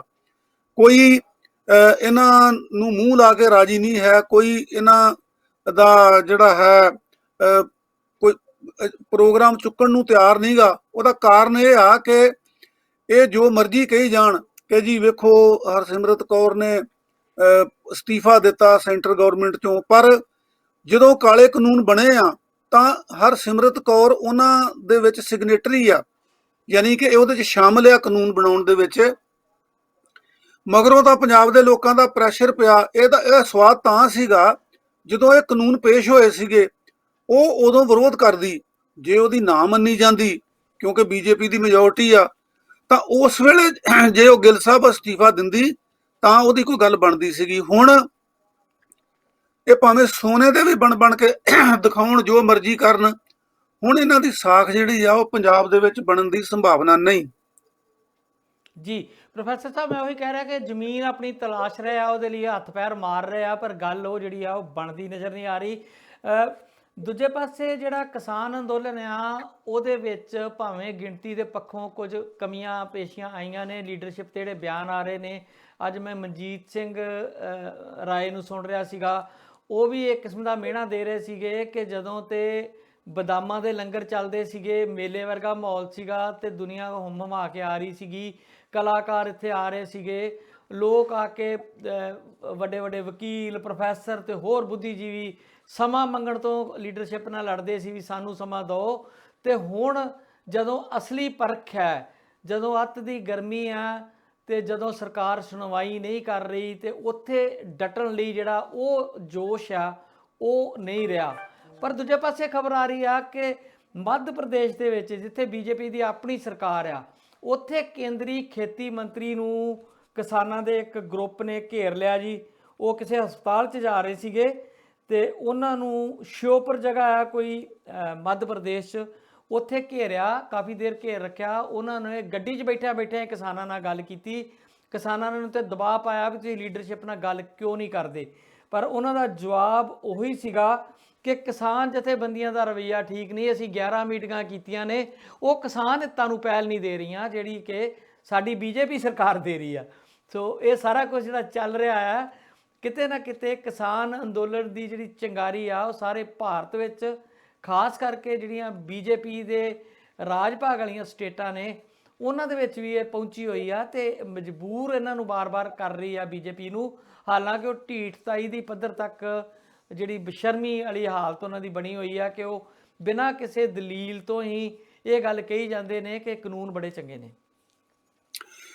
ਜਿਹੜੀ ਕਿਸਾਨ ਅੰਦੋਲਨ ਦੀ ਗੱਲ ਹੈ ਨਾ ਜੀ, ਜਦੋਂ 26 ਨਵੰਬਰ ਨੂੰ ਉਹ ਪਹੁੰਚੇ ਆ ਹਾਂਜੀ ਦਿੱਲੀ, ਤੇ 2-3 ਦਿਨ ਪਹਿਲਾਂ ਹੀ ਉਹਨਾਂ ਨੇ, ਜ਼ਿਆਦਾ ਦਿਨ ਪਹਿਲਾਂ ਹੀ ਸੱਦਾ ਦਿੱਤਾ ਸੀਗਾ।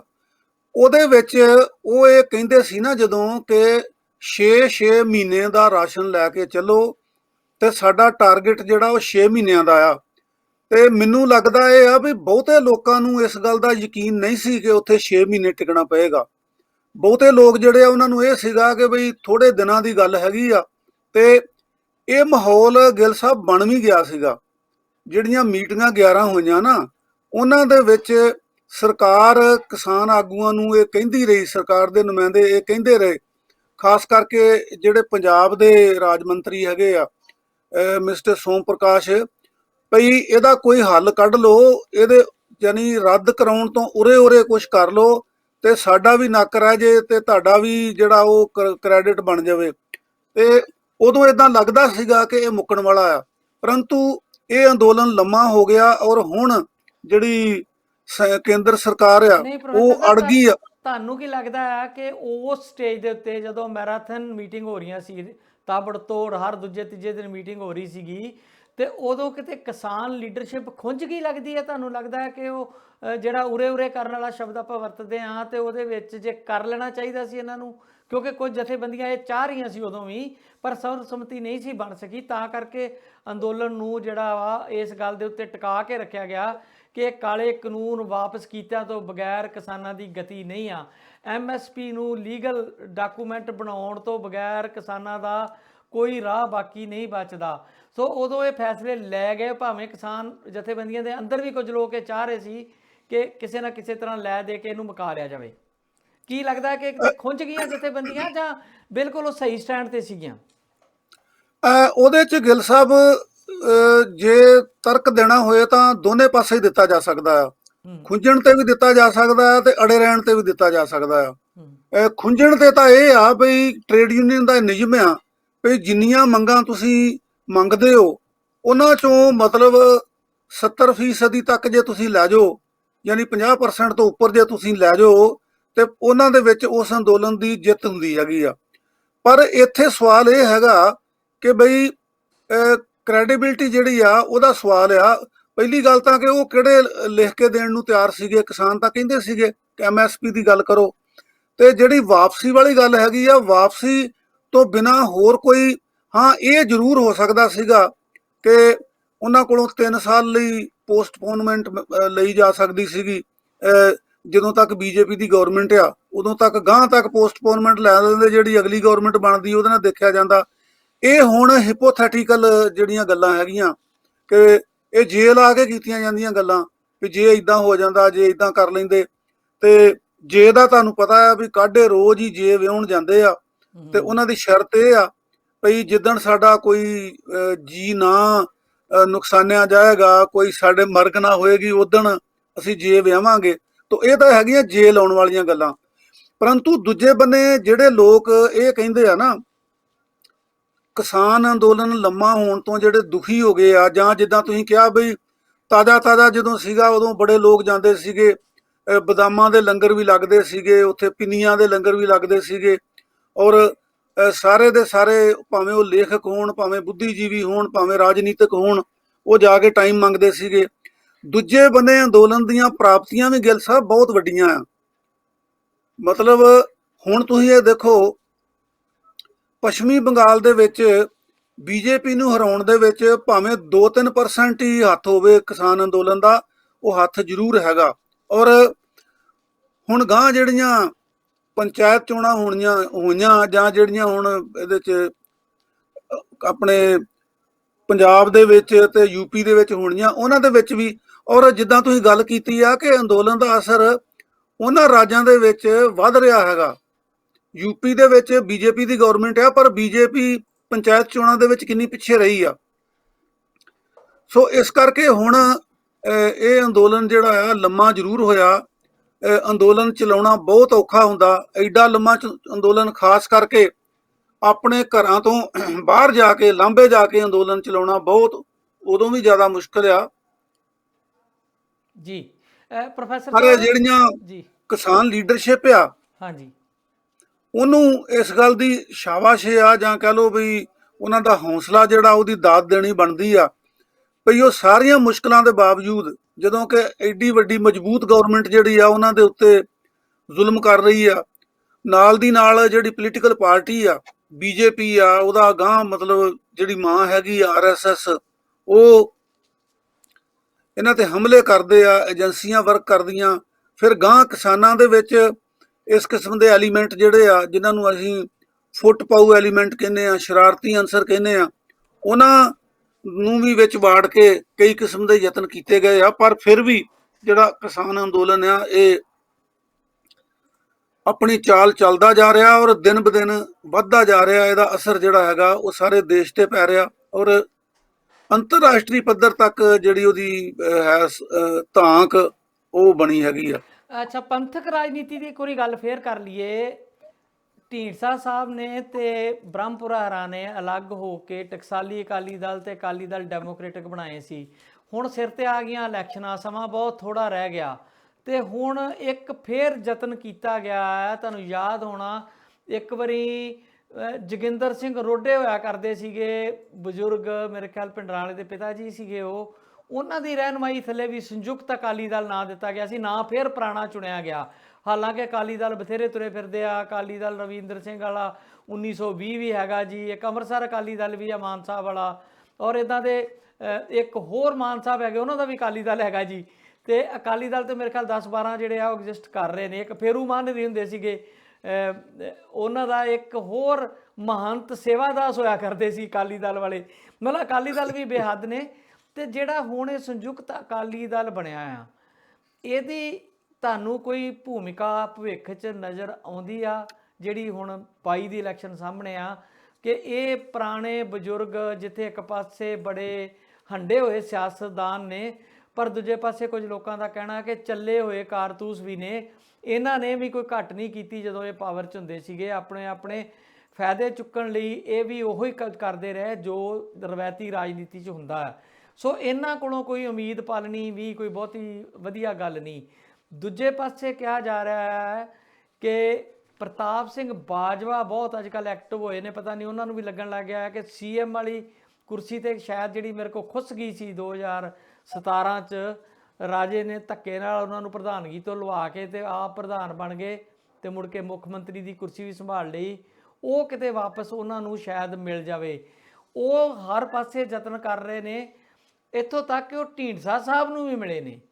ਤੇ ਢੀਂਡਸਾ ਸਾਹਿਬ ਨੂੰ ਦਿੱਲੀ ਤੋਂ ਵੀ ਕੋਈ ਕਾਲ ਆਈ ਦੱਸਦੀ ਆ, ਪਤਾ ਨਹੀਂ ਉਹ ਕਾਲ ਹੁਣ RSS ਵਾਲਿਆਂ ਦੀ ਆ, BJP ਦੀ ਆ, ਜਾਂ ਕਿਹਦੀ ਆ, ਜਿਹੜੀ ਖਿਚੜੀ ਪੱਕ ਰਹੀ ਆ ਰਲ ਮਿਲ ਕੇ, ਕਾਂਗਰਸੀਆਂ ਦਾ, BJP ਵਾਲਿਆਂ ਦਾ ਤੇ ਅਕਾਲੀਆਂ ਦਾ ਰਲਗੱਡ ਹੋ ਕੇ ਕੋਈ ਸਿਆਸੀ ਖਿਚੜੀ ਪਕਾ ਰਹੇ ਨੇ।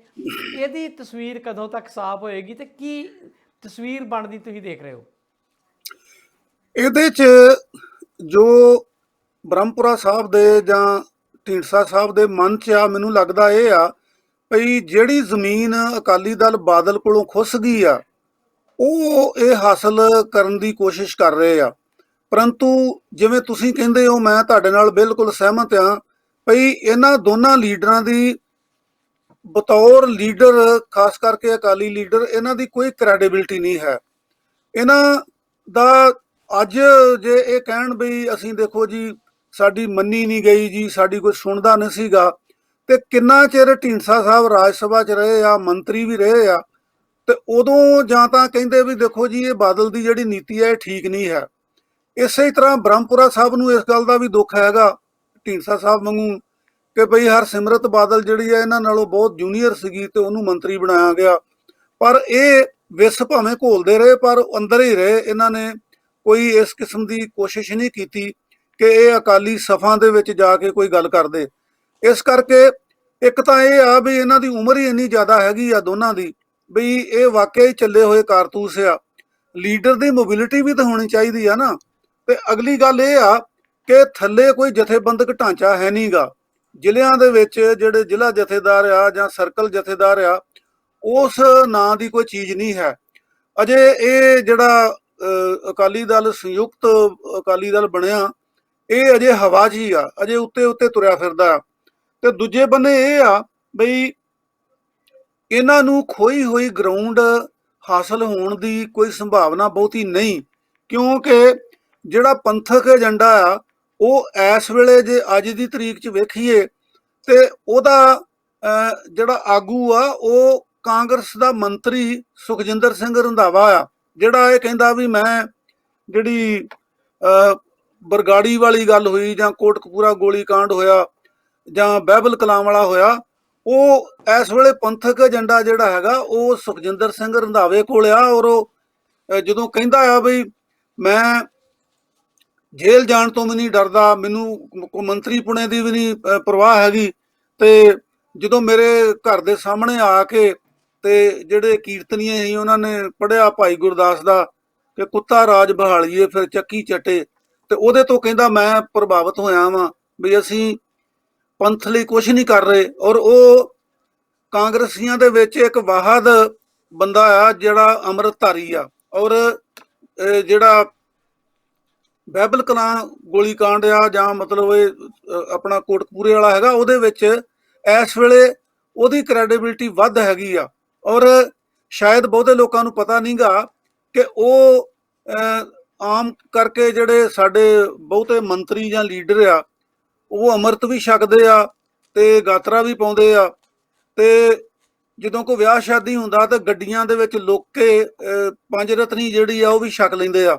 ਪਰ ਸੁਖਜਿੰਦਰ ਸਿੰਘ ਰੰਧਾਵਾ ਇਹੋ ਜਿਹਾ ਪੱਕਾ ਬੰਦਾ ਆ ਵੀ ਉਹ ਪੰਜ ਰਤਨੀ ਵੀ ਨਹੀਂ ਛਕਦਾ, ਅੰਮ੍ਰਿਤ ਵੀ ਛਕਿਆ ਉਹਨੇ। ਔਰ ਹੁਣ ਇਸ ਵੇਲੇ ਉਹ ਲਾਈਮ ਲਾਈਟ 'ਚ ਆ। ਤੇ ਮੈਂ ਕਹਿੰਦਾ ਵੀ ਬ੍ਰਹਮਪੁਰੇ ਨੂੰ ਤੇ ਆਪਣੇ ਢੀਂਡਸਾ ਸਾਹਿਬ ਨੂੰ ਉਹਨੇ ਜ਼ਮੀਨ ਜਿਹੜੀ ਆ ਉਹਦੇ ਲੈਣ ਦੀ ਸੰਭਾਵਨਾ ਆ, ਕਿਉਂਕਿ ਜਿਹੜਾ ਆਪਣੇ ਅਮਰਿੰਦਰ ਸਿੰਘ ਪਿਛਲੀ ਵਾਰੀ ਜਿੱਤੇ ਸੀਗੇ, ਇਹਨਾਂ ਨੇ ਵੀ ਧਾਰਮਿਕ ਏਜੰਡੇ ਲਿਆਂਦੇ ਸੀਗੇ ਜਦੋਂ ਗੁਟਕੇ ਸਾਹਿਬ ਦੀਆਂ ਸਹੁੰਆਂ ਖਾਂਦੇ ਸੀਗੇ।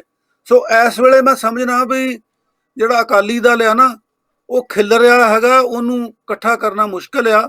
ਤੇ ਢੀਂਡਸਾ ਸਾਹਿਬ ਨੂੰ ਔਰ ਬ੍ਰਹਮਪੁਰਾ ਸਾਹਿਬ ਨੂੰ ਅੱਜ ਦੀ ਤਰੀਕ ਦੇ ਵਿੱਚ ਮੈਨੂੰ ਕੋਈ ਬਹੁਤੀ ਸਫਲਤਾ ਮਿਲਦੀ ਨਜ਼ਰ ਨਹੀਂ ਆਉਂਦੀ।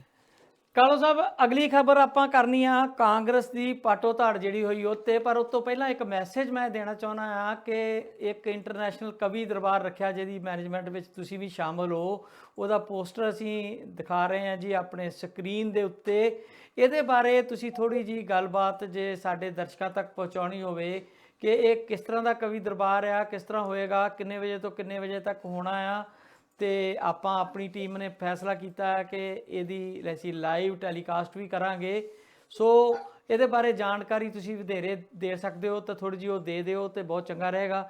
ਕੋਸ਼ਿਸ਼ ਕਰਾਂਗੇ ਕੱਲ੍ਹ ਨੂੰ ਕਿ ਪਿਆਰਾ ਸਿੰਘ ਕੁੱਦੋਵਾਲ ਜਾਂ ਭੈਣ ਜੀ ਸਰਜੀਤ ਨੂੰ ਵੀ ਕਹਾਂਗੇ ਕਿ ਉਹ ਆ ਕੇ ਜਾਂ ਸਟੂਡੀਓ 'ਚ ਆ ਕੇ ਜਾਂ ਫਿਰ ਉੱਥੋਂ ਆਪਣੇ ਘਰ ਤੋਂ ਵੀ ਸਾਨੂੰ ਇਨਫੋਰਮੇਸ਼ਨ ਸਾਂਝੀ ਕਰ ਦੇਣ।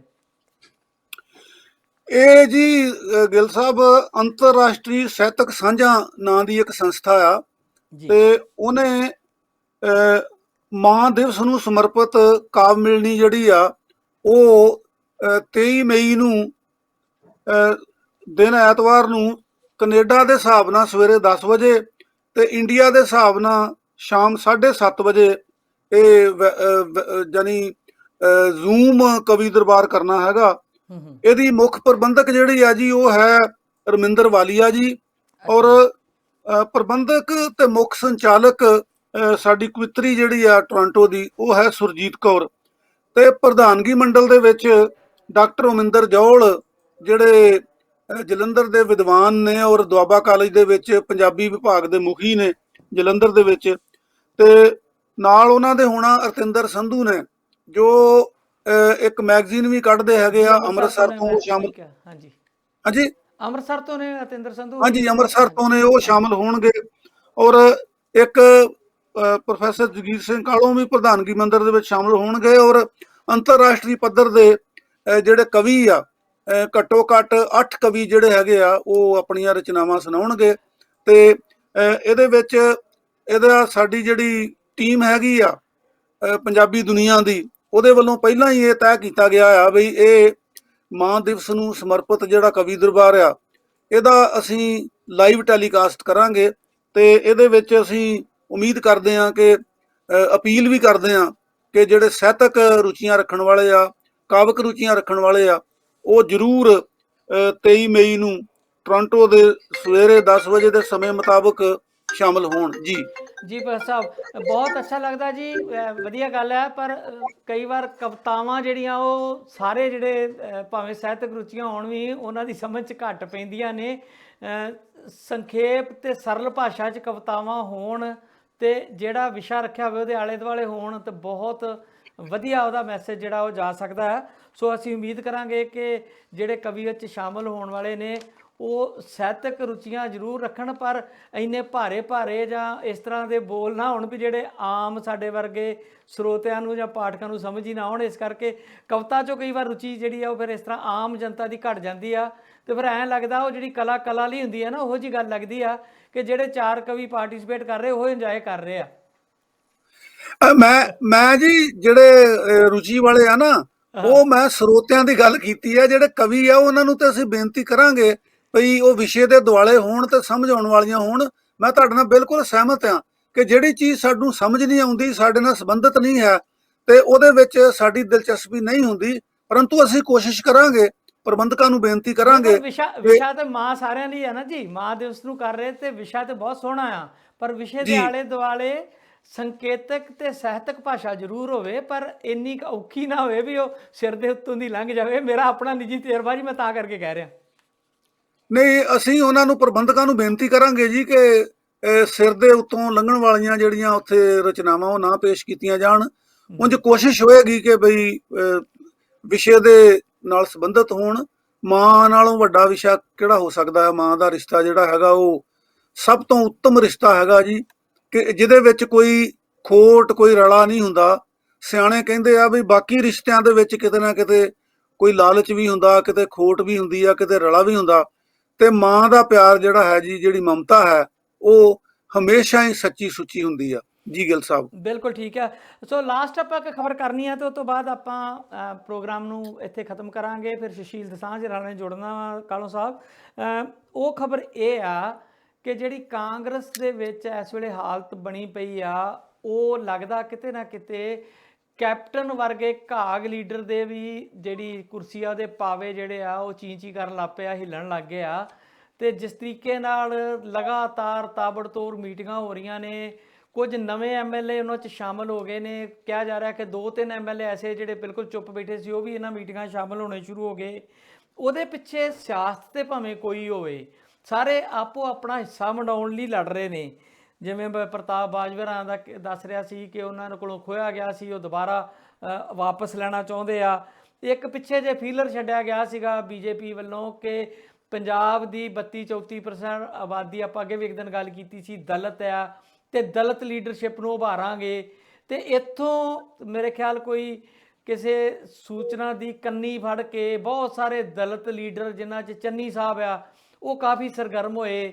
ਤੇ ਹੁਣ ਜਿਸ ਤਰ੍ਹਾਂ ਕੇਂਦਰ ਦੀਆਂ ਸਰਕਾਰਾਂ ਕਰਦੀਆਂ ਰਹੀਆਂ ਨੇ, ਆਪਣਾ ਸਰਕਾਰੀ ਤੋਤਾ CBI ਵਰਦੀਆਂ ਰਹੀਆਂ ਨੇ, ਇੱਦਾਂ ਦੀ ਹੀ ਕਹਾਣੀ ਜਿਹੜੀ ਆ ਪੰਜਾਬ 'ਚ ਵਿਜੀਲੈਂਸ ਨੂੰ ਲੈ ਕੇ ਸ਼ੁਰੂ ਹੋ ਗਈ ਆ। ਇੱਕ ਮੀ2 ਵਾਲੀ ਘਟਨਾ ਪੁਰਾਣੀ ਚਰਨਜੀਤ ਚੰਨੀ ਦੀ ਕੱਢ ਲਈ ਗਈ ਆ, ਪ੍ਰਗਟ ਸਿੰਘ ਵਾਲੀ ਗੱਲ ਆਪਾਂ ਕੱਲ੍ਹ ਕੀਤੀ ਸੀ, ਸਿੱਧੂ ਸਾਹਿਬ ਦੇ ਕੇਸ ਕੱਢ ਲਏ ਨੇ। ਤੇ ਇਹਦੇ ਪਿੱਛੇ ਜਿਹੜੀ ਕੇਂਦਰੀ ਲੀਡਰਸ਼ਿਪ ਹੈ, ਜਿਹਨੂੰ ਹਾਈ ਕਮਾਂਡ ਕਹਿੰਦੇ, ਵੈਸੇ ਹਾਈ ਕਮਾਂਡ ਤੇ ਹੁਣ ਮੈਨੂੰ ਲੱਗਦਾ ਨਹੀਂ ਕੋਈ ਹੋਵੇ, ਉਹਦਾ ਵੀ ਦਖਲ ਦੱਸਿਆ ਜਾ ਰਿਹਾ। ਕਿਹਾ ਜਾ ਰਿਹਾ ਸੀ ਕਿ ਰਾਹੁਲ ਗਾਂਧੀ ਨੇ 2 ਵਿਅਕਤੀ ਭੇਜੇ ਹੋਏ ਸੀਗੇ ਪ੍ਰਸ਼ਾਂਤ ਕਿਸ਼ੋਰ ਦੇ ਮੀਟਿੰਗਾਂ ਤੋਂ ਬਾਅਦ ਪੰਜਾਬ ਦੀ ਹਵਾ ਲੈਣ ਲਈ, ਜਿਨ੍ਹਾਂ ਨੇ ਇਹ ਮੀਟਿੰਗਾਂ ਦਾ ਆਰੰਭ ਕਰਾਇਆ ਸੀਗਾ।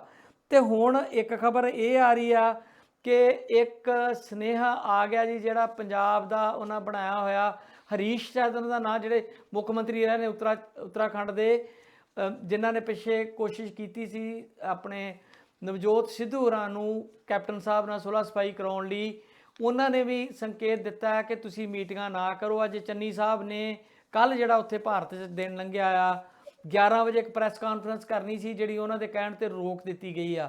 ਤੇ ਦੂਜੇ ਪਾਸੇ ਕਹਿੰਦੇ ਆ ਕਿ ਰਾਹੁਲ ਗਾਂਧੀ ਹੋਰਾਂ ਦਾ ਸੰਦੇਸ਼ਾ ਆ ਗਿਆ ਆ ਤੇ ਉਹ ਹੁਣ ਬਾਗੀਆਂ ਨੂੰ ਕੱਲੇ ਕੱਲੇ ਜਾਂ ਵੱਖੇ ਵੱਖੇ ਤੌਰ ਤੇ ਦਿੱਲੀ ਬੁਲਾ ਕੇ ਸਾਰੀ ਹਵਾ ਲੈਣਗੇ ਵੀ ਕਿ ਉੱਥੇ ਹੋ ਕੀ ਰਿਹਾ, ਜਿਹੜੀ ਗਰਾਊਂਡ ਰਿਐਲਿਟੀ ਆ ਉਹਦੇ ਨੇੜੇ ਜੁੜਨ ਦੀ ਕੋਸ਼ਿਸ਼ ਕਰਨਗੇ। ਇਹ ਸਾਰਾ ਜਿਹੜਾ ਘਟਨਾਕ੍ਰਮ ਇਹਨੂੰ ਤੁਸੀਂ ਕਿੱਦਾਂ ਵੇਖ ਰਹੇ ਹੋ ਸਰ? ਇਹਦੇ 'ਚ ਗਿੱਲ ਸਾਹਿਬ ਤੁਸੀਂ ਦਰੁਸਤ ਗੱਲ ਕੀਤੀ ਆ ਕਿ ਜਿਹੜੇ ਸੀਐਮ ਅਮਰਿੰਦਰ ਸਿੰਘ ਆ, ਉਹਨਾਂ ਦਾ ਤਖਤ ਜਿਹੜਾ ਹੈਗਾ ਉਹਦੇ ਪਾਵੇ ਜਿਹੜੇ ਆ ਉਹ ਹਿੱਲਣੇ ਸ਼ੁਰੂ ਹੋ ਗਏ ਆ। ਮੈਨੂੰ ਲੱਗਦਾ ਵੀ ਉਹ ਹਿੱਲਣ ਦੇ ਨਾਲ ਨਾਲ ਚੀਂ ਚੀਂ ਕਰਕੇ ਚੀਕਣੇ ਵੀ ਸ਼ੁਰੂ ਹੋ ਗਏ ਆ। ਉਹਦਾ ਕਾਰਨ ਇਹ ਆ ਕਿ ਅਮਰਿੰਦਰ ਸਿੰਘ ਆਪਣੇ ਆਪ ਨੂੰ ਅਨਚੈਲੰਜਡ ਲੀਡਰ ਮਹਿਸੂਸ ਕਰਦੇ ਸੀਗੇ ਔਰ ਉਹਨਾਂ ਦਾ ਵਿਹਾਰ ਜਿਹੜਾ ਆ ਉਹ ਇੱਕ ਚੁਣੇ ਹੋਏ ਮੁੱਖ ਮੰਤਰੀ ਵਰਗਾ ਨਹੀਂ ਸੀਗਾ। ਉਹਨਾਂ ਦਾ ਜਿਹੜਾ ਵਿਹਾਰ ਆ ਉਹ ਮਹਾਰਾਜਿਆਂ ਵਾਲਾ ਹੀ ਸੀਗਾ ਔਰ ਸਾਨੂੰ ਡਿਟੇਲ 'ਚ ਜਾਣ ਦੀ ਕੋਈ ਲੋੜ ਨਹੀਂ ਹੈ। ਉਹ ਸਾਰੇ ਮਹਾਰਾਜਿਆਂ ਵਾਲੇ ਸ਼ੌਕ ਜਿਹੜੇ ਹੈਗੇ ਆ ਉਹ ਪੂਰੇ ਕਰਦੇ ਰਹੇ ਆ ਔਰ ਸਰਕਾਰੀ ਜਿਹੜੀ ਮੁੱਖ ਮੰਤਰੀ ਦੀ ਰਿਹਾਇਸ਼ ਆ ਚੰਡੀਗੜ੍ਹ, ਉਹਨੂੰ ਛੱਡ ਕੇ ਉਹ ਸੀਸਵਾਂ ਚਲ ਗਏ ਆ। ਔਰ ਇਹ ਹੁਣ ਜਿਹੜੀ ਬਗਾਵਤ ਸ਼ੁਰੂ ਹੋਈ ਆ, ਕਾਂਗਰਸ ਦੇ ਵਿੱਚ ਹਮੇਸ਼ਾ ਹੀ ਦੋ ਧੜੇ ਰਹਿੰਦੇ ਰਹੇ ਆ। ਕੈਰੋਂ ਹੁਣਾਂ ਦੇ ਵੇਲੇ ਵੀ ਗੋਪੀ ਚੰਦ ਭਾਰਗੋ ਵਗੈਰਾ ਜਿਹੜੇ ਆ ਤੇ ਉਹਨਾਂ ਦੇ ਭੀਮ ਸੈਨ ਸੱਚਰ ਹੁਣਾਂ ਦੇ ਇਦਾਂ ਵੱਖਰੇ ਵੱਖਰੇ ਧੜੇ ਹੁੰਦੇ ਸੀਗੇ। ਦਰਬਾਰਾ ਸਿੰਘ ਦਾ ਤੇ ਗਿਆਨੀ ਜ਼ੈਲ ਸਿੰਘ ਦਾ ਵੀ ਇਸ ਤਰ੍ਹਾਂ ਦਾ ਰਿਹਾ। ਪਰੰਤੂ ਆਹ ਜਿਹੜੀ ਬਗਾਵਤ ਗਿੱਲ ਸਾਹਿਬ ਹੁਣ ਹੋਈ ਹੈ ਨਾ ਕਾਂਗਰਸ ਦੇ ਵਿੱਚ, ਇਦਾਂ ਦੀ ਸ਼ਾਇਦ ਪਹਿਲਾਂ ਕਦੇ ਨਹੀਂ ਸੀ ਹੋਈ। ਹੁਣ ਤਾਂ ਪਹਿਲੀ ਗੱਲ ਤਾਂ ਇਹ ਆ ਕਿ ਬਈ ਜਿਹੜੇ ਏਜੰਡਾ ਹੈਗਾ ਉਹ ਲੋਕਾਂ ਨਾਲ ਸੰਬੰਧਿਤ ਆ। ਜਿੱਥੋਂ ਤੱਕ ਤਾਂ ਪ੍ਰਬੰਧਕੀ ਸਵਾਲ ਹੈਗਾ ਉਹਦੇ 'ਚ ਅਮਰਿੰਦਰ ਸਿੰਘ ਹੁਣੀ ਪਿਛਲੇ 4.5 ਸਾਲਾਂ ਦੇ ਵਿੱਚ ਬੁਰੀ ਤਰ੍ਹਾਂ ਫੇਲ ਹੋਏ ਆ।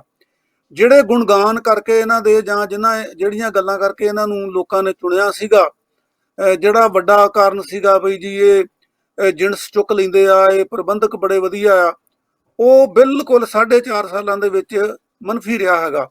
ਔਰ ਦੂਜੀ ਗੱਲ ਇੱਕ ਤਾਂ ਇਹ ਆ ਭਈ ਇਸ ਵੇਲੇ ਮਸਲਾ ਕੀ ਆ, ਮਸਲਾ ਵੱਡਾ ਇਹ ਬਣਿਆ ਕਿ ਜਿਹੜੀ ਕੁੰਵਰ ਵਿਜੇ ਪ੍ਰਤਾਪ ਨੇ ਦੀ ਸਿੱਟ ਨੇ ਰਿਪੋਰਟ ਦਿੱਤੀ ਸੀਗੀ, ਉਹ ਕਿਉਂਕਿ ਬਹੁਤ ਵੱਡੇ ਲੋਕਾਂ ਨੂੰ ਲਪੇਟਦੀ ਸੀਗੀ, ਬੜੀ ਇਮਾਨਦਾਰੀ ਨਾਲ ਉਹਨੇ ਤਿਆਰ ਕੀਤੀ ਸੀਗੀ ਤੇ ਇਹ ਉਹਨੂੰ ਠੀਕ ਤਰੀਕੇ ਨਾਲ ਯਾਨੀ ਇਹ ਮਹਿਸੂਸ ਕੀਤਾ ਜਾਂਦਾ ਕਿ ਇਹ ਜਿਨ੍ਹਾਂ ਲੋਕਾਂ ਦੇ ਵਿੱਚ ਨਾਂ ਆਉਂਦੇ ਹੈਗੇ ਆ ਉਹਨਾਂ ਨੂੰ ਇਹ ਬਚਾਉਣਾ ਚਾਹੁੰਦੇ ਆ। ਉਹਨਾਂ ਨੂੰ ਦਾ ਮਤਲਬ ਜਿਹੜੇ ਉਸ ਵੇਲੇ ਰਾਜ ਕਰਦੇ ਸੀਗੇ, ਮੁੱਖ ਮੰਤਰੀ ਸੀਗੇ, ਡਿਪਟੀ ਮੁੱਖ ਮੰਤਰੀ ਸੀਗੇ, ਇਹਨਾਂ ਨੇ ਕਿਹਾ ਸੀਗਾ ਭਈ ਜੀ ਅਸੀਂ ਸੁਪਰੀਮ ਕੋਰਟ ਦੇ ਵਿੱਚ ਅਪੀਲ ਕਰਾਂਗੇ। ਜਿਹੜਾ ਹਾਈ ਕੋਰਟ ਨੇ ਫੈਸਲਾ ਦਿੱਤਾ ਹੈਗਾ ਉਹ ਹੁਣ ਤੱਕ ਹੋਈ ਨਹੀਂ ਅਜੇ ਤੱਕ। ਤੇ ਉਧਰੋਂ ਲੋਕਾਂ ਦੇ ਵਿੱਚ ਇਹ ਫੀਲਿੰਗ ਹੈਗੀ ਆ, ਪੰਜਾਬ ਦੇ ਲੋਕ ਇਹ ਮਹਿਸੂਸ ਕਰਦੇ ਆ, ਈਵਨ ਜਿਹੜੇ ਵਿਕਟਮ ਆ ਉਹਨਾਂ ਗੋਲੀ ਕਾਂਡਾਂ ਦੇ, ਉਹ ਵੀ ਇਹ ਮਹਿਸੂਸ ਕਰਦੇ ਆ ਕਿ ਹੁਣ ਅਸੀਂ ਕਿਸੇ ਸਿੱਟ ਅੱਗੇ ਨਹੀਂ ਜਾਣਾ, ਕੁਛ ਨਹੀਂ ਕਰਨਾ, ਸਾਨੂੰ ਕਿਤੋਂ ਇਨਸਾਫ ਨਹੀਂ ਮਿਲਦਾ। ਸੋ ਇਹ ਪੰਥਕ ਏਜੰਡਾ ਲੈ ਕੇ ਇਹ ਧਿਰ ਜਿਹੜੀ ਆ ਸਾਹਮਣੇ ਆਈ ਆ। ਦੂਜੀ ਗੱਲ ਇਹਦੀ ਜਿਹੜੀ ਅਮਰਿੰਦਰ ਸਿੰਘ ਹੋਰਾਂ ਦੀ ਲੈਂਗੁਏਜ ਆ, ਖਾਸ ਕਰਕੇ ਇਹਨਾਂ ਨੇ ਪਹਿਲਾ ਦਬਕਾ ਜਿਹੜਾ ਆ ਉਹ ਮਾਰਿਆ ਹੈਗਾ ਪ੍ਰਗਟ ਸਿੰਘ ਨੂੰ। ਉਹੋ ਹੀ ਇਹਨਾਂ ਦਾ ਮਿਸਫਾਇਰ ਹੋ ਗਿਆ ਕਿਉਂਕਿ ਪ੍ਰਗਟ ਸਿੰਘ ਜਿਹੜਾ ਆ ਉਹਦਾ ਜਿਹੜਾ ਇਮੇਜ ਆ, ਉਹਦਾ ਵਕਾਰ ਜਿਹੜਾ ਉਹ ਇੱਕ ਇਮਾਨਦਾਰ ਵਿਅਕਤੀ ਦਾ, ਜਿਵੇਂ ਪਹਿਲਾਂ ਵੀ ਆਪਾਂ ਗੱਲ ਕੀਤੀ ਸੀਗੀ ਕਿ ਉਹਨੇ ਲੰਮਾ ਸਮਾਂ ਹਾਕੀ ਖੇਡੀ ਆ, 10 ਸਾਲ ਭਾਰਤੀ ਹਾਕੀ ਦੇ ਉਹ ਕਪਤਾਨ ਰਹੇ ਹੈਗੇ ਆ। ਔਰ ਜਦੋਂ ਅਕਾਲੀਆਂ ਵੱਲੋਂ MLA ਬਣੇ ਸੀਗੇ ਉਦੋਂ ਵੀ ਉਹ ਆਪਣੀ ਸਰਕਾਰ ਦੇ ਉੱਤੇ ਵੀ ਕਿੰਤੂ ਪਰੰਤੂ ਕਰਦੇ ਸੀਗੇ ਔਰ ਉਹੀ ਗੱਲ ਜਿਹੜੀ ਆ ਉਹਨਾਂ ਨੇ ਇੱਥੇ ਹੁਣ ਵੀ ਕੀਤੀ ਆ। ਤੇ ਲੋਕਾਂ ਦੇ ਵਿੱਚ ਉਹਨਾਂ ਦਾ ਵਕਾਰ ਜਿਹੜਾ ਉਹ ਬਹੁਤ ਸੱਚਾ ਸੁੱਚਾ ਜੀ।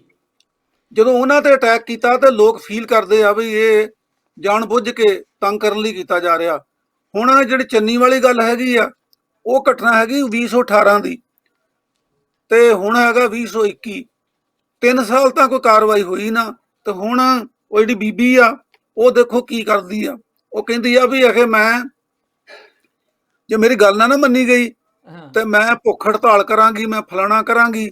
ਯਾਨੀ ਉਹ ਮਹਿਲਾ ਕਮਿਸ਼ਨ ਦੀ ਚੇਅਰਪਰਸਨ ਵਾਲੀ ਬੋਲੀ ਉਹਨੂੰ ਬੋਲਣੀ ਨਹੀਂ ਆਉਂਦੀ ਜਿਹੜੇ ਕਨਸਟੀਟਿਊਸ਼ਨਲ ਅਹੁਦਿਆਂ ਦੇ ਉੱਤੇ ਲੋਕ ਹੁੰਦੇ ਆ ਜੀ ਜੀ ਉਹ ਇਦਾਂ ਦੀਆਂ ਗੱਲਾਂ ਨਹੀਂ ਕਰਦੇ ਹੁੰਦੇ। ਜੀ ਜੀ। ਇਹ ਸਾਫ਼ ਜ਼ਾਹਰ ਆ ਕਿ ਇਹ ਚਾਬੀ ਚਰਨਜੀਤ ਭਰੀ ਗਈ ਆ, ਚੰਨੀ ਨੂੰ ਇਹ ਇਹ ਸਾਫ਼ ਜ਼ਾਹਰ ਆ ਚਰਨਜੀਤ ਕਿ ਕਿਤੇ ਨਾ ਕਿਤੇ ਚਾਬੀ ਭਰੀ ਗਈ ਆ ਉਹਨਾਂ 'ਚ ਵੀ। ਬਿਲਕੁਲ ਬਿਲਕੁਲ ਬਿਲਕੁਲ ਸਹੀ ਗੱਲ ਆ। ਸੋ ਔਰ ਜਿਹੜਾ ਚੰਨੀ ਆ ਨਾ ਜੀ, ਹਾਂਜੀ ਚੰਨੀ ਦਾ ਅਸੀਂ ਕਿਸੇ ਦਾ ਪੱਖਪਾਤ ਨਹੀਂ ਕਰਦੇ, ਮਤਲਬ ਕਿਸੇ ਦੇ ਨਾ ਹੱਕ 'ਚ ਆ ਨਾ ਵਿਰੁੱਧ ਆ, ਅਸੀਂ ਤਾਂ ਟਿੱਪਣੀ ਕਰਦੇ ਆ। ਜੀ ਚਰਨਜੀਤ ਚੰਨੀ ਜਿਹੜਾ ਜੀ, ਉਹਨੇ ਕੀ ਗਲਤੀ ਕੀਤੀ ਕੀ ਨਾ ਕੀਤੀ, ਜੇ ਇਹਨੂੰ ਛੱਡ ਦਈਏ ਨਾ, ਉਹਦਾ ਆਪਣੇ ਹਲਕੇ ਦੇ ਵਿੱਚ ਬਹੁਤ ਚੰਗਾ ਵਕਾਰ ਆ, ਉਹ ਆਪਣੇ ਹਲਕੇ ਦੇ ਵਿੱਚ ਹਰਮਨ ਪਿਆਰਾ ਆ।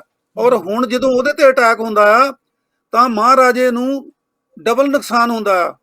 ਇੱਕ ਤਾਂ ਉਹਦੇ ਹਲਕੇ ਦੇ ਲੋਕ ਮਹਿਸੂਸ ਕਰਦੇ ਆ ਵੀ ਸਾਡਾ ਜਿਹੜਾ ਲੀਡਰ ਆ ਇਹ ਵਿਕਟਿਮਾਈਜ਼ ਕੀਤਾ ਜਾ ਰਿਹਾ, ਔਰ ਦੂਜਾ ਜਿਹੜਾ ਦਲਿਤ ਪੱਤਾ ਹੈਗਾ ਉਹ ਵੀ ਖੇਡਿਆ ਜਾਂਦਾ ਕਿ ਇਹ ਗਵਰਨਮੈਂਟ ਜਿਹੜੀ ਆ ਇਹ ਦਲਿਤਾਂ ਦੀ ਦੁਸ਼ਮਣ ਆ। ਸੋ ਇਸ ਕਰਕੇ ਇਹ ਜਿਹੜਾ ਕਾਟੋ ਕਲੇਸ਼ ਆ ਜੀ, ਇਹਦੇ ਵਿੱਚ ਪਹਿਲਾਂ ਕੱਲਾ ਸਿੱਧੂ ਸੀਗਾ, ਫਿਰ ਪ੍ਰਗਟ ਸਿੰਘ ਆ ਗਿਆ, ਫਿਰ ਚਰਨਜੀਤ ਚੰਨੀ ਆ ਗਿਆ, ਮੁੜ ਕੇ ਪ੍ਰਤਾਪ ਸਿੰਘ ਬਾਜਵਾ ਦਾਖਲ ਹੋ ਗਏ। ਹੁਣ ਕਹਿੰਦੇ ਜੀ 5 ਮੰਤਰੀ ਤੇ 5-7 ਐਮਐਲਏ ਉਹ ਵੀ ਆਣ ਰਲੇ ਆ। ਸੋ ਇਹ ਧੜਾ ਜਿਹੜਾ ਇਹ ਭਾਰੀ ਹੋ ਰਿਹਾ ਇਸ ਤਰੀਕੇ ਨਾਲ। ਬਹੁਤ ਬਹੁਤ ਸ਼ੁਕਰੀਆ ਤੁਹਾਡਾ ਕਾਲੂ ਸਾਹਿਬ, ਕਾਫੀ ਸਮਾਂ ਹੋ ਗਿਆ। ਵੈਸੇ ਤਾਂ ਮਿਸਫਾਇਰ ਨਹੀਂ ਹੋਇਆ, ਸਗੋਂ ਮਿਸਫਾਇਰ ਤੋਂ ਉਲਟੋ ਰਿਵਰਟ ਹੋ ਕੇ ਉਹਨਾਂ ਦੇ ਹੀ ਲੱਗਿਆ ਜੀ, ਉਹਨਾਂ ਦੇ ਹੀ ਗੋਡਿਆਂ 'ਚ ਵੱਜਿਆ ਉਹ ਜਿਹੜਾ ਉਹਨਾਂ ਨੇ ਛੋਟਾ ਉਹਨਾਂ ਵੱਲ ਸੁੱਟਿਆ ਸੀਗਾ। ਔਰ ਦੂਸਰਾ ਮਿਸਫਾਇਰ ਪਹਿਲਾਂ ਤਾਂ ਮੈਨੂੰ ਲੱਗਦਾ ਕੈਪਟਨ ਸਾਹਿਬ ਦਾ ਉਦੋਂ ਹੀ ਹੋ ਗਿਆ ਜਦੋਂ ਗੁਟਕਾ ਸਾਹਿਬ ਵਾਲੀ ਸਹੁੰ ਤੋਂ ਮੁੱਕਰ ਗਏ, ਜਦੋਂ ਇਹ ਕਹਿਣਾ ਸ਼ੁਰੂ ਕਰਤਾ ਕਿ ਮੈਂ ਦੁਬਾਰਾ ਫਿਰ ਬਣਾਂਗਾ ਆਖਰੀ ਚਾਂਸ ਤੋਂ, ਉਹਨਾਂ ਮੰਗਿਆ ਸੀਗਾ, ਫਿਰ ਦੁਬਾਰਾ ਆ ਗਏ। ਤੋ ਰਾਜਨੀਤੀ ਵਾਲੀਆਂ ਸਾਰੀਆਂ ਹੀ ਉਹਨਾਂ ਨੇ ਗਲਤੀਆਂ ਕੀਤੀਆਂ। ਔਰ ਖਾਸ ਕਰਕੇ ਜਦੋਂ ਸਿੱਟ ਬਿਖਰੀ ਸੀਗੀ, ਜਿਹੜੇ ਅਫਸਰ ਸਾਥ ਛੱਡ ਗਏ ਸੀ ਕੁੰਵਰ ਵਿਜੇ ਪ੍ਰਤਾਪ ਦਾ, ਜੇ ਉਹਨਾਂ ਨੂੰ ਕੰਟਰੋਲ ਨਹੀਂ ਕਰ ਸਕੇ ਤਾਂ ਉਹ ਕਾਹਦੇ ਐਡਮਿਨਿਸਟ੍ਰੇਟਰ ਨੇ? ਮੈਨੂੰ ਨਹੀਂ ਲੱਗਦਾ ਕਿ ਉਹ ਕੋਈ ਵਧੀਆ ਐਡਮਿਨਿਸਟ੍ਰੇਟਰ ਨੇ ਜਾਂ ਵਧੀਆ ਰਾਜਨੀਤੀਵਾਨ ਨੇ। ਉਹ ਤਾਂ ਇੱਕ ਰਜਵਾੜਾਸ਼ਾਹੀ ਦੀ ਰਹਿੰਦ ਖੂੰਹਦ ਆ ਜਿਹੜੀ ਸਾਡੇ ਸਿਰ ਮੜੀ ਹੋਈ ਆ ਤੇ ਅਸੀਂ ਉਹਨੂੰ ਭੁਗਤੀ ਜਾ ਰਹੇ ਹਾਂ। ਪਤਾ ਨਹੀਂ ਕਦੋਂ ਇਹਨਾਂ ਚੀਜ਼ਾਂ ਤੋਂ ਅਸੀਂ ਛੁਟਕਾਰਾ ਪਾ ਸਕਾਂਗੇ। ਤੁਹਾਡਾ ਬਹੁਤ ਬਹੁਤ ਧੰਨਵਾਦ ਸਰ। ਇਹ ਗਿੱਲ ਸਾਹਿਬ, ਇਹਨਾਂ ਨੇ ਜਿਹੜਾ ਉਹ ਸੰਸਕ੍ਰਿਤ ਦਾ ਹੈਗਾ ਨਾ, ਆਪਾਤ ਕਾਲੇ ਵਿਪਰੀਤ ਬੁੱਧੀ, ਹਾਂਜੀ ਕਿ ਜਦੋਂ ਕੋਈ ਇਦਾਂ ਦਾ ਸਮਾਂ ਆਉਂਦਾ ਤੇ ਫਿਰ ਬੁੱਧੀ ਭ੍ਰਿਸ਼ਟ ਹੋ ਜਾਂਦੀ ਆ। ਸੋ ਇਸ ਤਰੀਕੇ ਨਾਲ ਉਹਨਾਂ ਨੇ ਕਈ ਫਰੰਟ ਜਿਹੜੇ ਆ ਉਹ ਖੋਲ ਰਹੇ ਆ। ਅੱਗੇ ਹੁੰਦਾ ਸੀ ਇੱਕ ਅੱਧੇ ਬੰਦੇ ਨਾਲ ਕੋਈ ਮਤਭੇਦ ਹੁੰਦੇ ਸੀਗੇ, ਹੁਣ ਇਦਾਂ ਇੱਕ ਜਿਹੜੀ ਪੂਰੇ ਟੀਮ ਅਗਲੇ ਬੰਨੇ ਆਰਗੇਨਾਈਜ਼ ਹੋ ਗਈ ਆ, ਉਹਦੇ ਸਾਹਮਣੇ ਜਿਹੜਾ ਇਹ ਟਿਕਣਾ ਮੁਸ਼ਕਲ ਆ। ਸੋ ਇਹ ਕਾਂਗਰਸ ਦੀ ਵੀ ਬਦਕਿਸਮਤੀ ਆ ਜੀ, ਤੇ ਪੰਜਾਬ ਦੇ ਲੋਕਾਂ ਦੀ ਵੀ ਬਦਕਿਸਮਤੀ ਆ। ਤੇ ਉੱਤੋਂ ਇਹ ਆ ਵੀ ਹਾਈ ਕਮਾਂਡ ਦੀ ਜਿਹੜੀ ਗੱਲ ਆ, ਉਹ ਹਾਈ ਕਮਾਂਡ ਨਾਂ ਦੀ ਕੋਈ ਚੀਜ਼ ਹੀ ਹੈ ਨਹੀਂ ਗੀ, ਤੇ ਉਹਨਾਂ ਨੇ ਵੀ ਉਹੀ ਕੁਝ ਕੀਤਾ ਜੋ ਬਾਦਲਾਂ ਨੇ ਪੰਜਾਬ 'ਚ ਕੋਈ ਲੀਡਰ ਨਹੀਂ ਬਣਨ ਦਿੱਤਾ। ਇਸੇ ਤਰ੍ਹਾਂ ਹੀ ਉਹ ਗਾਂਧੀ ਪਰਿਵਾਰ ਨੇ ਵੀ ਕੋਈ ਲੀਡਰ ਪੈਦਾ ਨਹੀਂ ਹੋਣ ਦਿੱਤਾ। ਹੁਣ ਹਰੀਸ਼ ਰਾਵਤ ਦਾ ਤੁਹਾਨੂੰ ਹੀ ਚੇਤਾ ਭੁੱਲ ਜਾਂਦਾ ਵੀ ਇਹ ਕੌਣ ਆ ਭਾਈ, ਹੈਂ? ਬਿਲਕੁਲ। ਤੇ ਉਹਨੇ ਕੀ ਉੱਥੇ ਰੋਹ ਬਦਾਬ ਨਾਲ ਗੱਲ ਕਰ ਲੈਣੀ ਆ। ਸੋ ਬਹੁਤ ਮਿਹਰਬਾਨੀ ਗਿੱਲ ਸਾਹਿਬ, ਸ਼ੁਕਰੀਆ। ਬਹੁਤ ਧੰਨਵਾਦ ਜੀ। ਸੋ ਦੋਸਤੋ, ਇੱਥੇ ਹੀ ਅਸੀਂ ਅੱਜ ਦਾ ਇਹ ਸੈਗਮੈਂਟ ਕਰਦੇ ਹਾਂ ਖਤਮ, ਤੇ ਦੂਜੇ ਪਾਰਟ ਦੇ ਵਿੱਚ ਸ਼ੀਲ ਦਸਾਂਝ ਹੁਣੇ ਸਾਡੇ ਨਾਲ ਜੁੜਨਗੇ ਤੇ ਉਹਨਾਂ ਨਾਲ ਪੰਜਾਬ ਤੇ ਭਾਰਤ ਦੀਆਂ ਹੋਰ ਖਬਰਾਂ ਤੇ ਮਾਰਾਂਗੇ ਝਾਤ। ਤੁਹਾਡਾ ਪ੍ਰੋਗਰਾਮ ਨਾਲ ਜੁੜਨ ਲਈ ਬਹੁਤ ਬਹੁਤ ਧੰਨਵਾਦ।